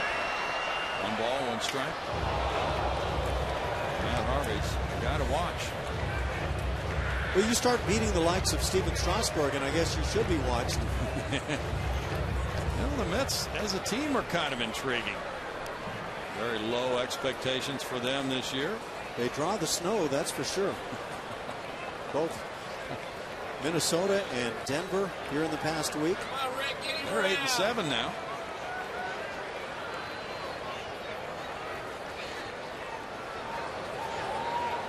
Goes over to first. Early season baseball. Former Astros manager Terry Collins leading the troops. He doesn't seem to have much, but you know, this could be his best managing job if he keeps it up like that for a long time. If you're a manager, you want to have the team that everybody thinks should win it, or do you want the team that kind of goes under the radar to begin with? Definitely the latter. Definitely the latter. If you're a man, if you're a player, you want the team that has everything and is picked to win. 2 balls and a strike. Yeah, usually if you've got that great team and everybody picks you coming out of spring training, maybe even before spring training, you're just in trouble. You better win. It's only one way to go with it. You win, you just did your job. 2 balls, 2 strikes. How about this? There have been 41 shutouts so far. That ties the total for April of last year. And of all the games, 19% have ended in shutouts. That's the highest percentage since 1981. So there have been a whole lot of gems. Lower the mound, that's what I'm saying. Flatten it. Strikeout for out number 2. Astros big and bright Friday nights are the perfect combination of baseball and family fun. You can see that by this game tonight. Each Friday night game is followed by a spectacular fireworks show, as we'll have tonight, presented by Marathon Oil. Call 1-877-9-ASTROS or visit Astros.com to get your tickets today for the next big and bright Friday night. We'll check on when that is for you. Matt Dominguez is 1 for 2. Whoa!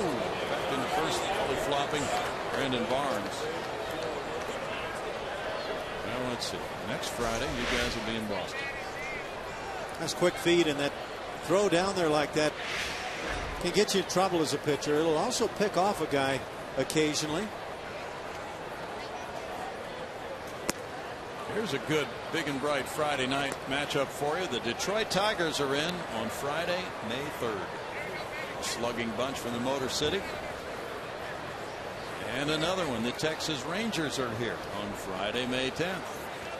And another one in May on the 24th of May, the Oakland A's. 3 big and bright Fridays coming up next month. All back by Dominguez. Prince Fielder with those Tigers is driving in a load of runs. Oh, isn't he? And watch out, Miguel Cabrera kind of lurking close behind the Triple Crown winner from a year ago. Well, people are saying Fielder could make it 3 MVPs in 3 years for Detroit. Yeah, I think that's certainly true. There's a possibility.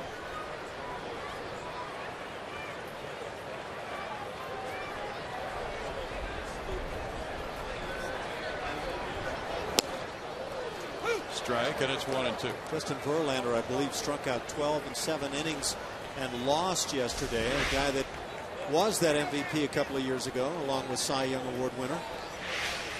They had some low-scoring games in that Detroit-Seattle series in Seattle.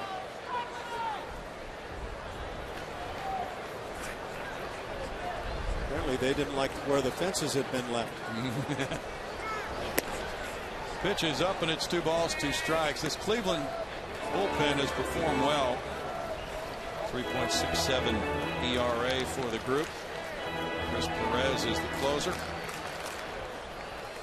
Eddie Pistano, good setup man. Bo Porter's club hoping to break through against Cody Allen from that bullpen. A 23rd round pick in 2011 from Orlando, Florida. Going to High Point University. That's foul toward the seats and back out of play. Seeing Bo Porter there in the dugout with his jacket on made me question what major league team least needs jackets at home. And I would say the Astros would be in that discussion. They would certainly be there. Miami Marlins would be at the forefront of that movement. Well, unless that AC's turned up a little bit too much. Tampa Bay Rays. How about the Blue Jays? Do they ever have that place cold enough? Yeah, they do. Occasionally it'll get chilly in there. Yeah, quite often actually. They like to exploit the nights where you can do the open air thing. Well, we have this great opportunity early season to have the roof open here. It never gets cold in Houston. Oh, it's changed a little bit. Runner going. Swing and a miss, and that ends it in the 6th inning. On the strikeout of Dominguez, no runs a hit and a man left after 6. 3-2 Astros.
For Cleveland.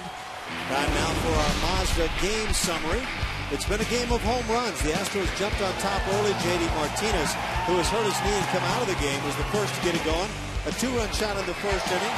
2-0 obviously, and then Rick Ankiel right on the heels. Back-to-back dingers made it 3-0. The Indians with their only 2 runs of the game in the 4th inning.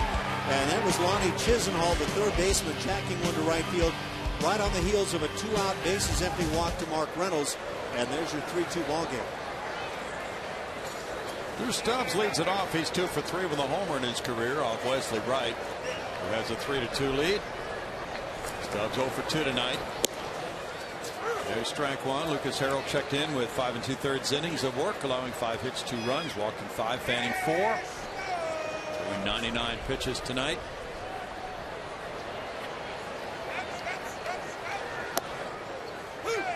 Strike makes it 0-2. The Astros are a pitcher short tonight. There's Reiner Cruz in the bullpen. Bo Porter was not worried about that in the least. Day off yesterday gave everybody a rest in the bullpen. That bullpen got a lot of work on the road trip. It's 1-2. Dallas Keuchel was warming up earlier.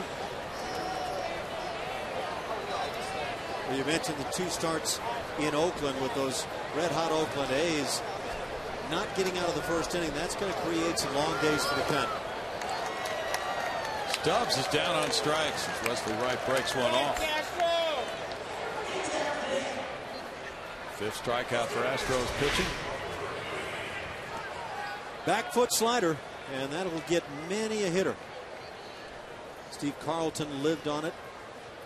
He sure did. Michael Brantley is 0 for 2 with a walk. Kipnis is on deck, leading to Wright staying in this game against these lefty hitters. There's a strike. Wesley's a real mainstay in the bullpen, a very important guy to Bo Porter at age 28. Pitched 77 times last year. That one jammed him, and it's out of play for an 0-2 count on Brantley. 13,072 for paid attendance. You know, you were talking about these chilly days that we've seen, and it's been cold in a lot of places. That's helping those shutouts in the month of April. It's been hard to hit in all this cold weather. These Cleveland Indians had a very cold homestand. Although yesterday against the Red Sox, according to the box score I saw, 81 degrees at game time in Cleveland. I don't know, you buying into that? No. Fly ball left field. I'm going to check with Al Roker. Barnes is over. 2 outs. Come spend your Cinco de Mayo at Minute Maid Park. First pitch against the Tigers is at 3:10, and 10,000 fans will receive a Los Astros t-shirt. Brownie already has one, courtesy of Goya. Come on out early for the Cinco de Mayo Street Festival. That's from 12 till 3 p.m. presented by Budweiser. Call 1-877-9-ASTROS to get your tickets right now. That's a 3:10 start there, as you see, after that Street Fest. Kipnis has a single and a walk tonight. That one almost nipped him there. Ball one in tight.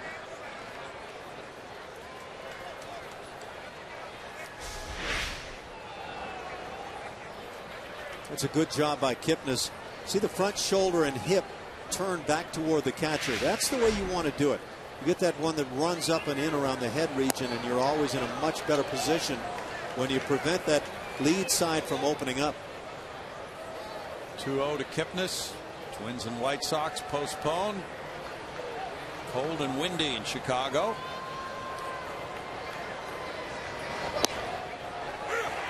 Two balls and a strike. Royals and Red Sox postponed because of the lockdown in Boston. Pirates shut out the Braves 6-0. Wandy Rodriguez got his second win, beating Tim Hudson. 2 balls, 2 strikes. Kipnis in take mode here. All right, one more. Boy, Halladay and the Phillies knocked off the Cardinals 8-2. Game was shortened to 7 innings. Ground ball through the right side past a diving Altuve. A single for Kipnis with 2 outs, bringing up Cabrera.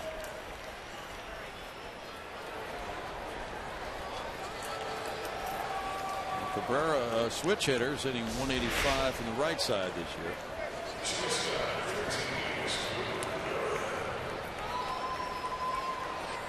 So that attendance was 17,241, Ash. Right?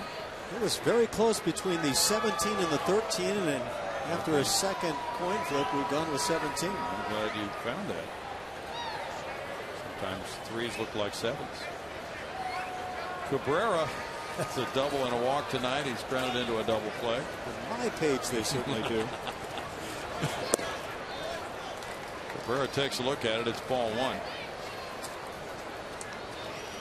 Wandy Rodriguez bouncing back with that strong game tonight for Pittsburgh. He had a hamstring problem. And the Phils have to be relieved that Halladay was able to stop St. Louis. He's had his struggles. He's a big man for them. 1 ball, 1 strike. Yankees 9, Blue Jays 4 in Toronto. Andy Pettitte goes to 3-0, beating Brandon Morrow. Vernon Wells hit his 4th homer.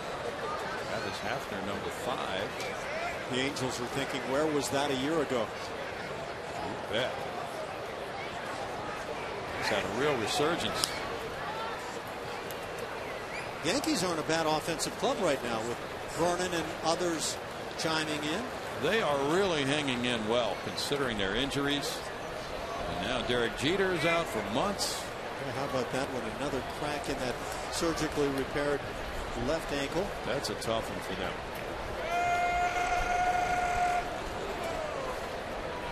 Snap throw goes over from West. Well, those fans in New York, obviously it means a great deal to the team and their 1-loss record, but the fans live and die with Derek Jeter.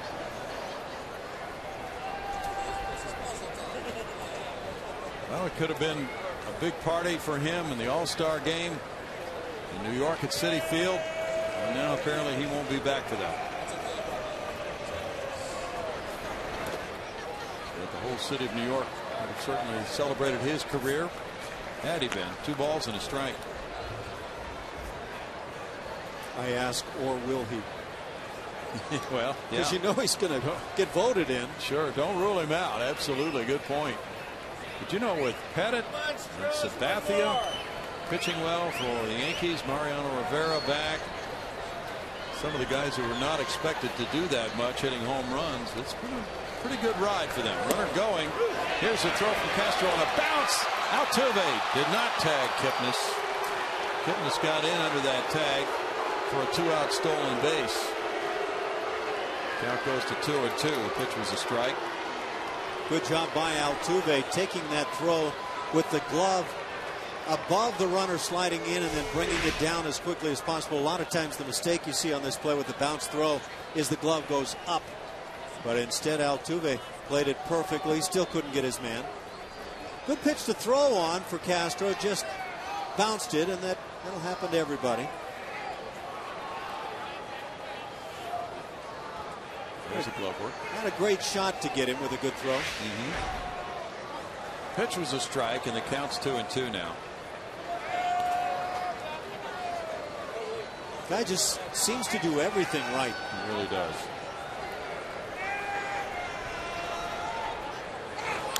Cabrera fouls it off his leg. Limps out of there. You know, you can talk all you want about veterans who play the game right and they come in and they're leaders on a team, but if you got a young guy and there's that shin guard coming into play, even with the ball hitting the ground first, it still hurts. But you get that guy that can play the game and play it right, play it well. I'll tell you what, players tend to look at that guy a great deal, and I think right now it's Jose Altuve. We certainly have had some injury visits tonight. Here's another one for the Tribe. Let's see where this hits. Oh, yes, right. I thought initially it had gone to the ground, but right on that right knee, that is painful. Good call from our truck. Cabrera had a broken left forearm in 2010. Well, he's put together a couple of nice years since then.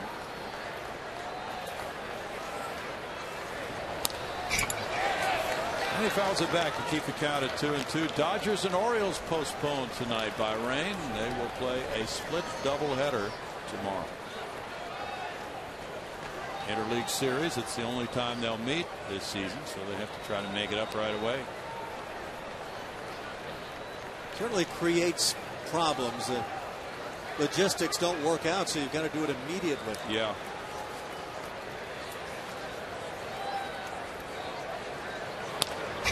Back on the 20th pitch by Wesley Wright. Count remains 2-2. Quite honestly, I'll speak just for myself. I would love to see games made up immediately the next day, part of a doubleheader if possible, rather than having to fly back into a city on an off day for both two teams and have to try to make things up. No doubt. You'd get a lot of agreement on that one.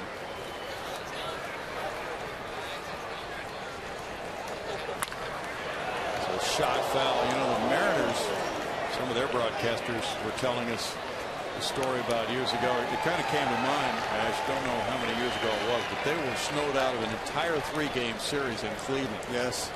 So 4 years ago, I want to say. Okay. So then they had to play each game singly on separate trips back east. Yeah. To take up what would have been days off. That's a tough way to make it up. Coming from Seattle on top of that. You're right. Wow. They have some serious travel miles, more than any team. Padres lead the Giants in San Francisco 1-0 in the first against Madison Bumgarner. Giants were just swept in Milwaukee. 3-2 now. Those Brewers are a good club at home now. They've gotten off to a slow start this year prior to that 3-game sweep. Hector Ambrose is getting loose. Jose Veras doing some shadow pitching. Nick Swisher's on deck. Big pitch here for Wesley Wright. And he got Cabrera to expand his strike zone and struck him out. With his second strikeout, it's no runs a hit and a man left. Bottom of the 7th inning. Gonzalez, then Altuve and Maxwell.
Of Houston sports and beyond on Sports Talk Live weekdays at 5 p.m. only on Comcast Sportsnet.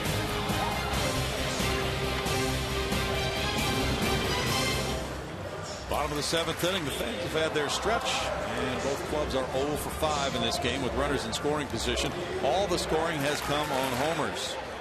A 1-out 2-run shot by J.D. Martinez, who later left with a right knee injury.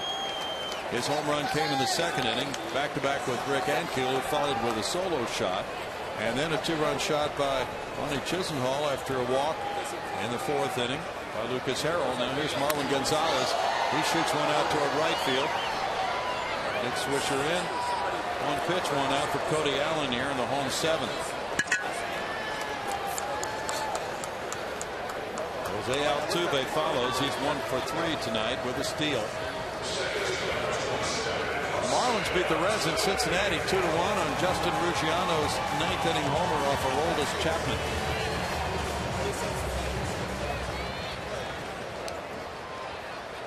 Fish are now 4-13. The Reds are 9-8.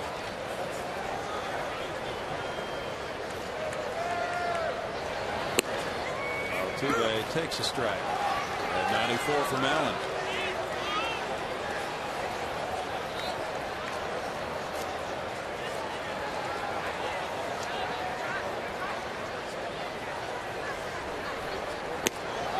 Chase that one. It's 0-2.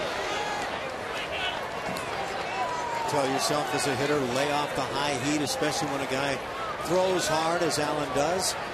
And you can tell yourself over and over, and it's just one of the hardest things to do.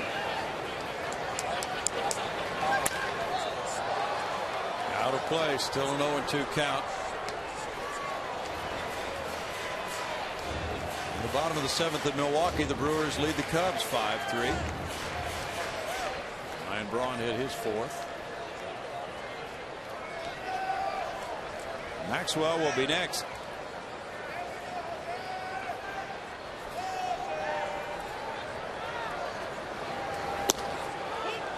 That's up, and it's a 1-ball 2-strike count.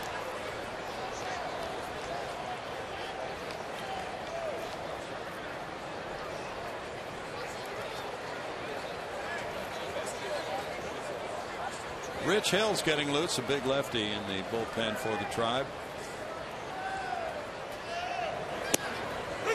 Strike 3 call.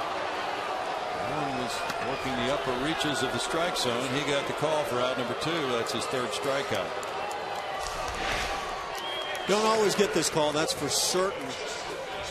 But with the catcher setting there, it kind of prompts the umpire to maybe see it the way of the pitcher-catcher combo.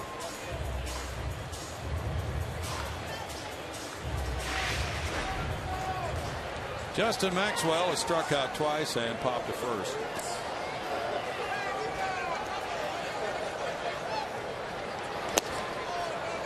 Looks at that one for ball one.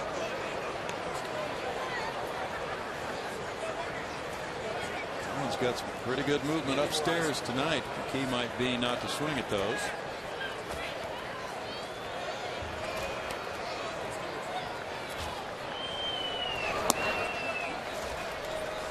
It's 2-0 for Cody Allen. Last year in 27 games for the Indians, he walked 15 in 29 innings. Now he'll be visited very soon.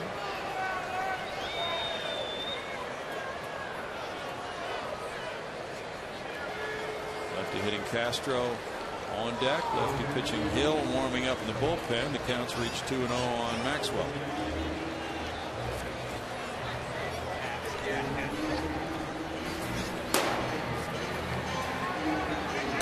Matt Albers of Houston is away from the Indians. Bereavement leave, and they're missing him in their bullpen right now.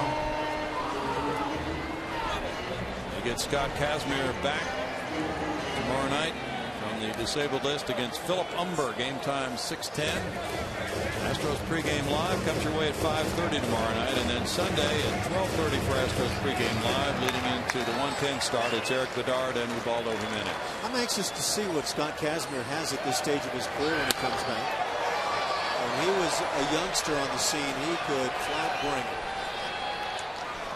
Well, he's worked his way back through the Sugar Land Skeeters last year.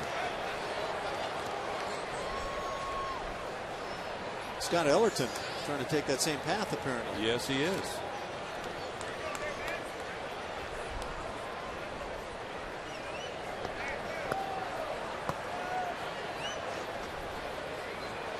Well, I hope Scott does well. One of the great guys.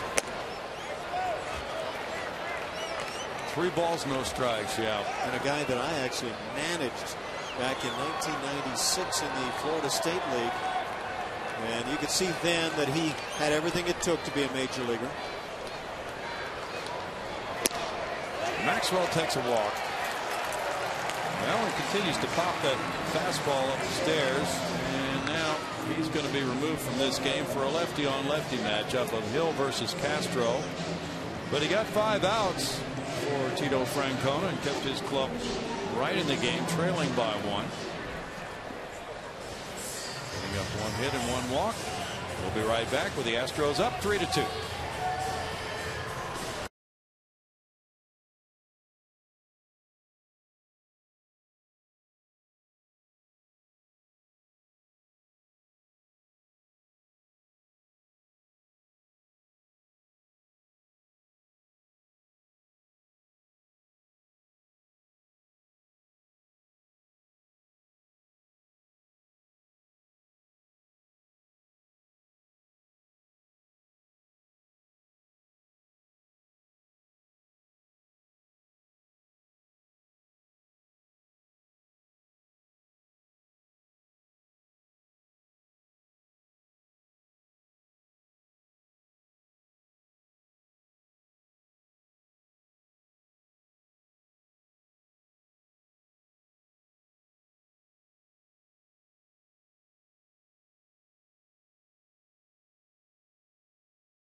The top of the 4th inning. Game 2 of our weekend series with the Tribe continues tomorrow here at Minute Maid.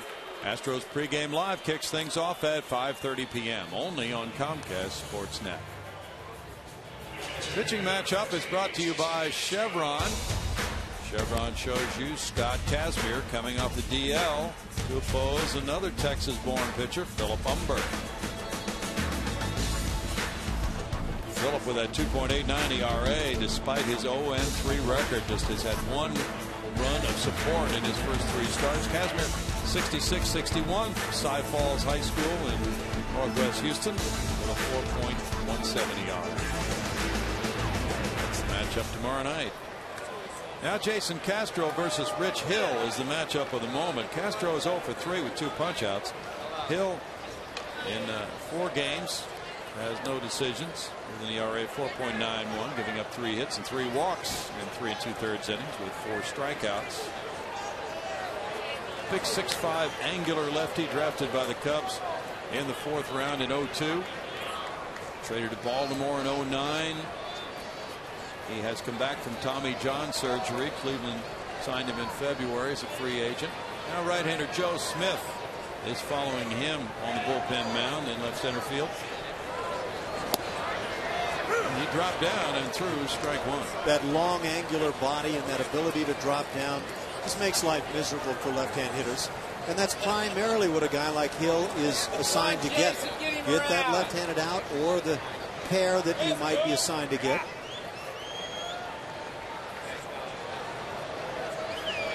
Runner takes off for second, and it pops out of Santana's hand for a stolen base for Maxwell, his first of the season in his 2nd try. I'm not sure Santana had any shot here. Hill so focused on the hitter that, well, Maxwell just goes ahead and takes it. Looking back the whole while, but I think Justin knew he had this one.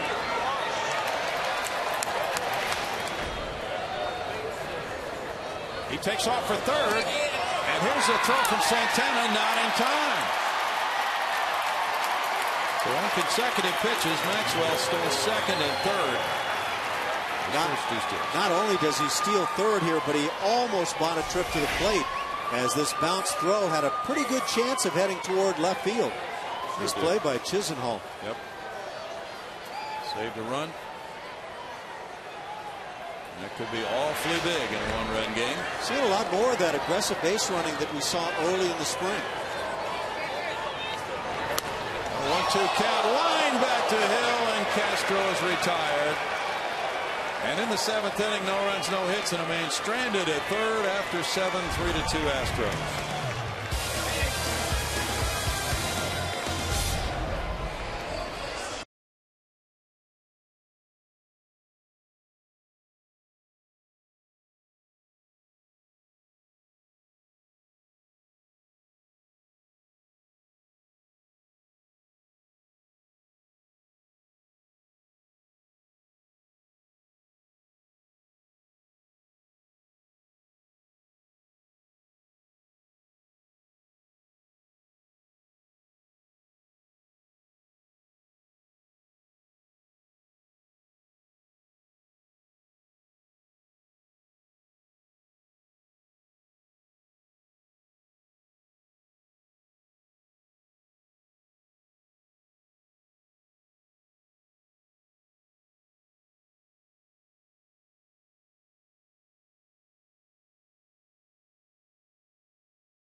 The Astros defense goes, we've talked a lot about Mac Dominguez and how good he's been on that hot corner, but you cannot overlook the guys to his left, especially the 2 on the field right now. Marwin Gonzalez and Jose Altuve have been solid. They've been solid tonight, flipping those double plays like it's nothing. And I talked to both of them on this past road trip, and they said We've clicked early.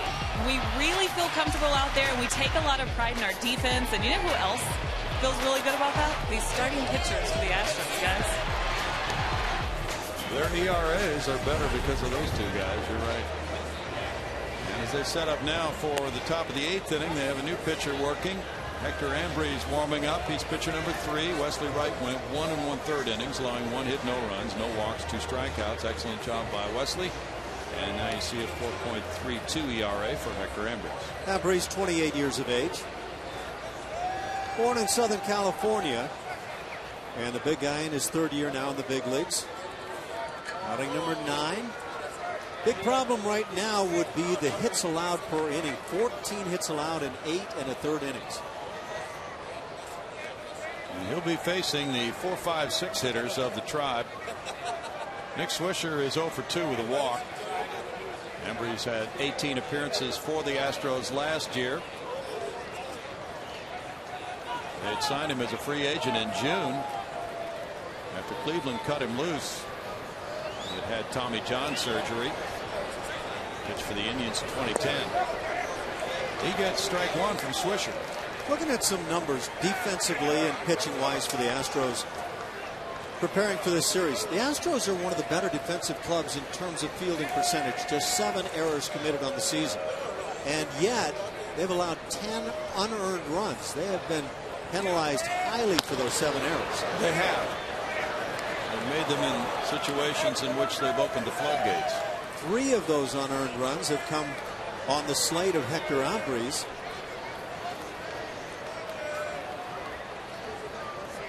But there are teams with plenty more errors than the Astros who have not approached the 10 unearned runs against them on the season. Yeah, those 3 unearned runs on Hector's slate were in Seattle, April 10th. The appeal went to 3rd. Check swing call made by Ted Barrett. 1-2 on Nick Swisher.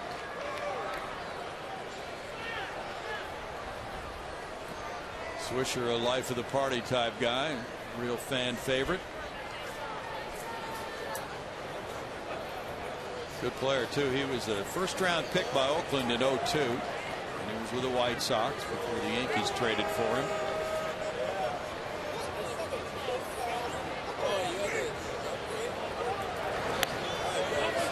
He looked at the breaking ball low, and it's a 2-ball, 2-strike count now to Swisher.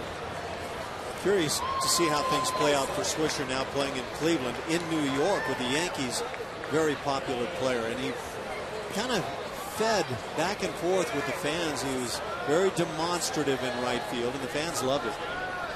Chris Perez, his new teammate, the Indians closer, said, "I'm not going to lie, he was my least favorite player in the league when we faced him." You don't like seeing that guy that is demonstrative on other teams. Now 3-2. Perez said you'd see some of his antics from across the field and you'd be, really? Is this a show? Well, that's kind of what Swisher could do. He put on a good show, but he was also a good player on top of it.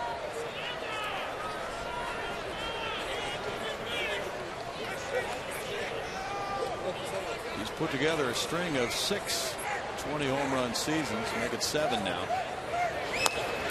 A little dribbler goes foul.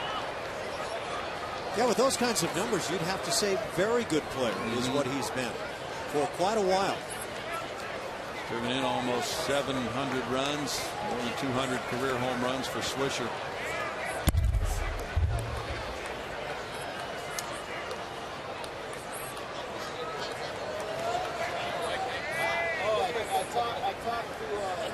One of the many players that wears that elbow guard on the lead elbow.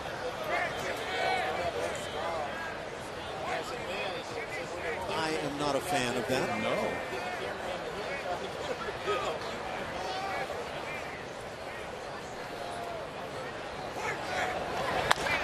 Nice line into right center field over Altuve. Maxwell over. Swisher with the turn. Swisher's coming to second. The throw is offline. He's in with a leadoff double here in the 8th inning. 3rd double of the year for Swisher. Hate to give up the hit or the walk to start things, but the double certainly figures to be painful. And now 15 hits allowed by hombres. It's just been a troublesome stat. Line shot right to the gap, and no delay at all by Swisher. He knew 2 was what he wanted to get from step number 1.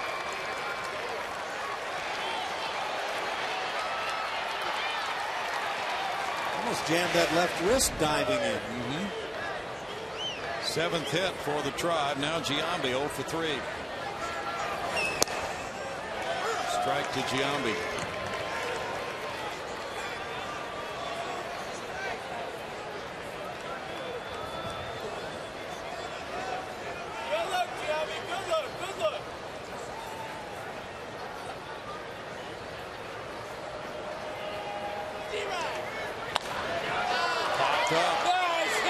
Dominguez calling.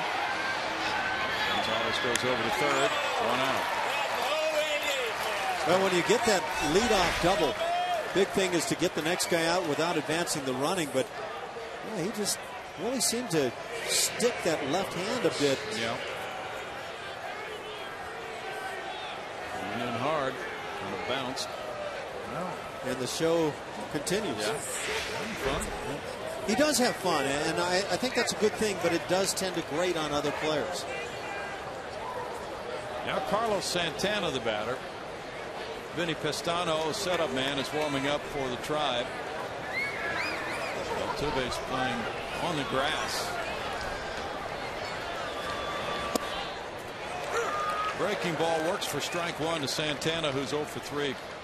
Now the Indians, after that first out without advancing the runner, can't play the small ball game here.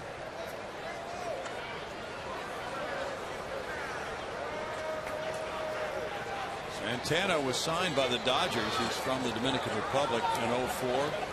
Cleveland got him in a trade in August of 08 for Casey Blake. Very good deal for the Tribe. You'd love to feel that you can gain an advantage left to right with a switch hitter like Santana, but not much of one. Against right-hand pitching, he's hitting .444 this year. Against lefties, .368, so he's just tearing it up. 5 for 10 with men in scoring position. Castano. 1 ball, 1 strike. That's considerably better than the entire Indians team. .226 with runners in scoring position.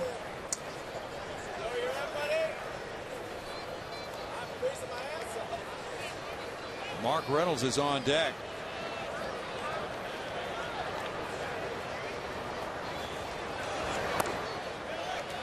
Two balls and a strike to Carlos Santana, who was the California League MVP despite missing 5 weeks of the season in 08.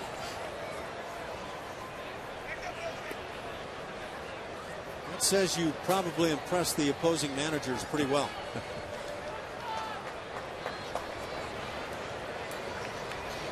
Gonzalez behind Swisher there at second. And now 3-1 to Santana. He will take a walk. He took 91 of those last year. His on-base percentage has been spectacular.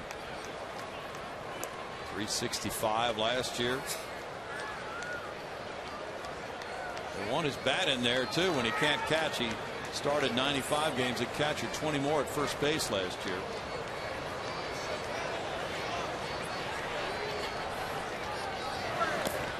Ball 4, and Santana takes the walk. Sunday, April 21st, the Astros face the Cleveland Indians. That's in 2 days from today. That's a 1:10 start. The first 10,000 fans receive an Astros green grocery tote. That's courtesy of Methodist Transplant Center. Call 1-877-9-ASTROS or visit Astros.com to get your tickets and do it today. Julia was using hers on the road trip. Saw that, and it was effectively being used. And Mark Reynolds with 2 singles, and both have been ground balls to the left of the shortstop. Gonzalez, and a walk in the 4th inning for Reynolds. Well, a ground ball right at the shortstop would be made to order for the Astros here. In this situation now, Marwin Gonzalez is not positioned where he was before on Reynolds. He's more to his left than he was. But it's a double play situation. ball one to Reynolds. It's amazing how some pitchers will go through rough stretches. 94 miles an hour here from Ambriz, and yet, as we mentioned, opposing hitters on the season pretty much have been feasting to this point.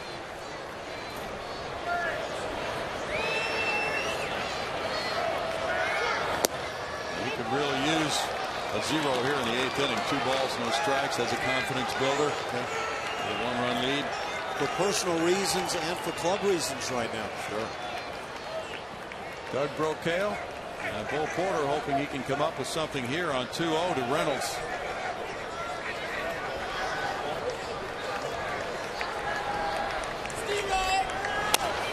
Bouncer back to the mound. Ambriz and Altuve up and over for Altuve with another double play, the 3rd of the night. And a great turn by Altuve at second on a perfect feed from Ambriz. No runs a hit. A man left. We go to the bottom of the 8th, 3-2 Astros.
Ball game for the Houston Astros, and prorated season ticket packages as well as flexible mini packages are available right now. To learn about all the exclusive benefits and the pricing, call 1-877-9-ASTROS or visit astros.com. 3-2 game. Big double play ended the top of the 8th inning as the pitcher Hector Ambriz got the feed onto Jose Altuve, who went airborne over the sliding Santana and got it on to first to double up Reynolds. Now it's Joe Smith. In 5 innings, he's given up just 2 hits and no runs, no walks, 5 strikeouts. An excellent start for the sidewinding right-hander. Smith is 29 years of age, hails from Cincinnati, Ohio, and now in his 7th year in the big leagues.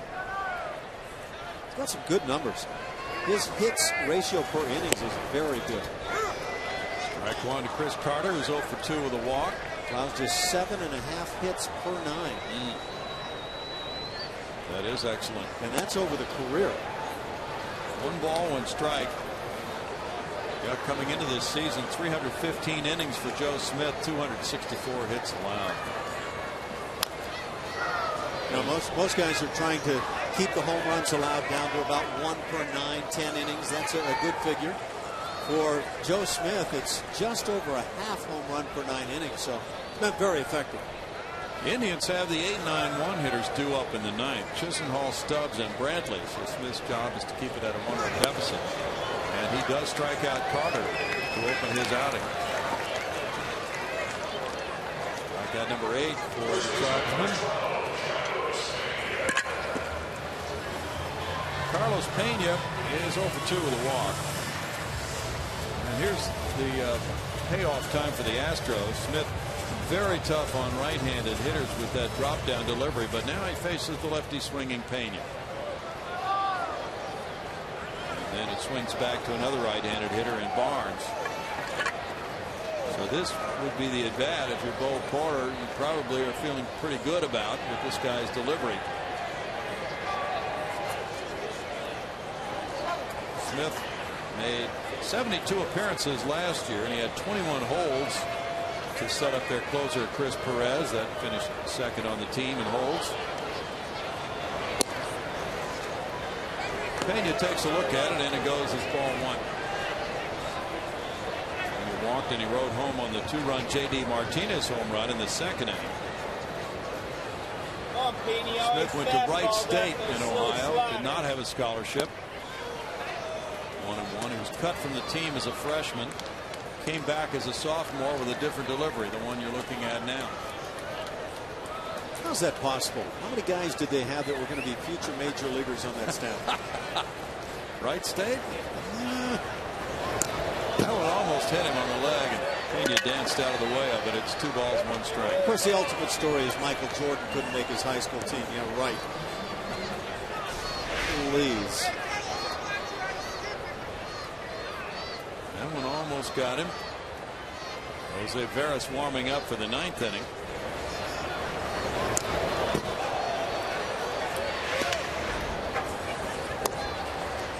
Pena takes it. It's 2-2. Yeah, one thing's for certain, nothing's going to come to the plate straight out of this delivery.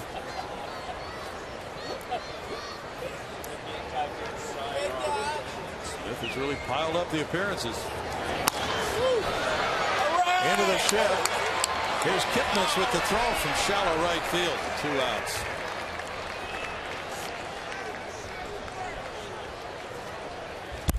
Brandon Barnes will be next. In this number 6 spot in the lineup, J.D. Martinez hit a 2-run homer. Then Barnes came in when Martinez had to leave with a right knee sprain, and he's gone 2 for 2.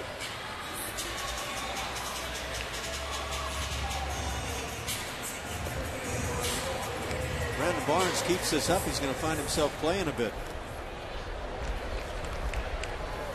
He's looked good in the playing time he's had. He started against left-handers until he got an opportunity to get in there against a right-hander in Oakland. There's strike one. Love his story about being more of a high school football athlete than a baseball player. Said that out in Anaheim, as he had everybody from town come to the ball game to see him play, that a lot of his friends were surprised at one point to find that he even played baseball. Yeah.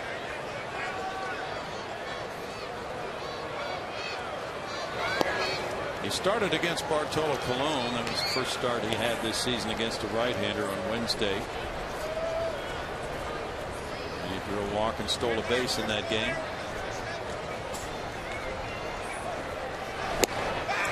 Struck him out. An efficient 8th inning for Joe Smith. Moves it on to the 9th. And here's Veras, 3-2 Houston.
is brought to you by Progressive. Visit Progressive.com today. And by Southwest Airlines. Find our fares online only at Southwest.com. Here on a chilly night, the low could reach about 53 degrees in Houston. It's 3-2. Top of the ninth inning, the Astros with the lead. They go to their closer. Jose Veras comes in from the bullpen, and he will face the 8-9-1 hitters here in the ninth inning. 6'6" right-hander. He's 19-18 on his career that spans 8 years now. This surprising number that he has just 5 saves, but on the season 9 hits allowed in 5 2/3 innings, including their 3 walks, and so there have been over 2 base runners per inning that he's been on the hill.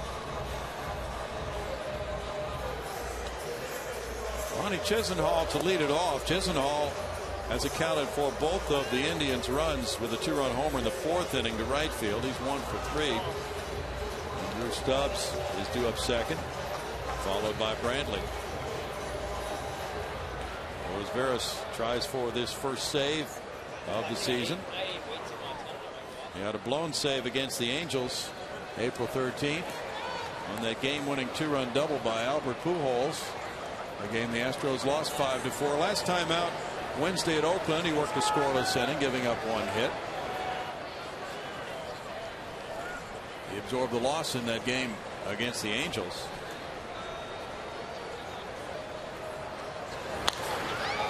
Popped up. Dominguez over. 1 pitch, 1 out for Veras here in the ninth. Dominguez is such a confident third baseman. I realize this is just a pop-up, but he almost went to a spot, settled in, and handled this thing. It's just nice work.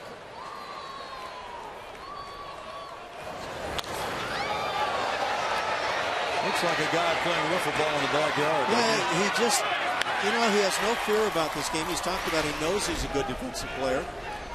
That offensive side of the game yet to come entirely, but boy, he can play it with the leather. Nice slider. Strike to Stubbs. Stubbs 0 for 3. And Stubbs flinched a little bit as that breaking ball came to the plate. He is 1 for 7 lifetime against Veras. Dominguez, even with a bag at third, thinking a bunt is a possibility from Stubbs. Bounces one by the mound. Here's Altuve. Can't make the play. He crossed over in front of Marwin Gonzalez to try to get to the ball quicker, but Stubbs is able to beat it out for a hit. Just a long way to go for Altuve on the shortstop side of second base. Almost made the play. And a reach with that right hand. We see it so often from the pitchers. If Altuve makes that quick transfer, it'll be close. Somehow find a way to get that glove going up. Gloved it cleanly, but that transfer just didn't happen. Stubbs is a base stealer. He had 30 steals last year in 37 tries. Michael Brantley, the batter, 0 for 3 with a walk. Stubbs is 2 for 2 this season in base stealing. Come on, Stros, get to it. Brantley with a high fly ball. And the center fielder, Maxwell, moves in for it. 2 outs. And Veras out away from his first save as an Astro. And 1 save in 2 opportunities for Milwaukee last year. It'll be Kipnis, who's been on 3 straight times. 2 singles and a walk in this game for Kipnis. This guy's got home run power. You want to make sure you're battling right down to the final out of the ball game. Don't leave something in or third that can be yanked to right. He hit 14 long balls last year for Cleveland. Drove in 76 runs.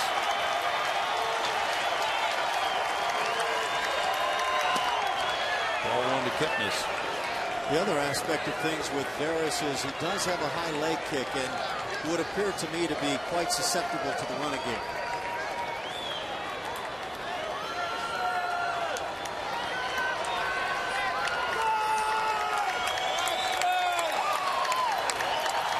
Gonzalez shades up the middle. And the throw goes over. Try to prevent that stolen base try by Stubbs. Jason Castro has thrown out 2 in 11 tries. Just for example, a year ago, 10 stolen bases against Veras in 12 tries.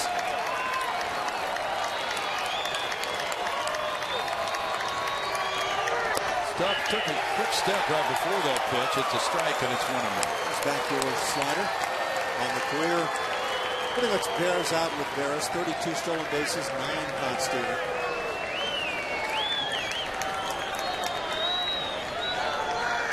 The Indians have 8 hits in the game. The Astros have 6. The Indians have single hits in 8 of the 9 innings so far.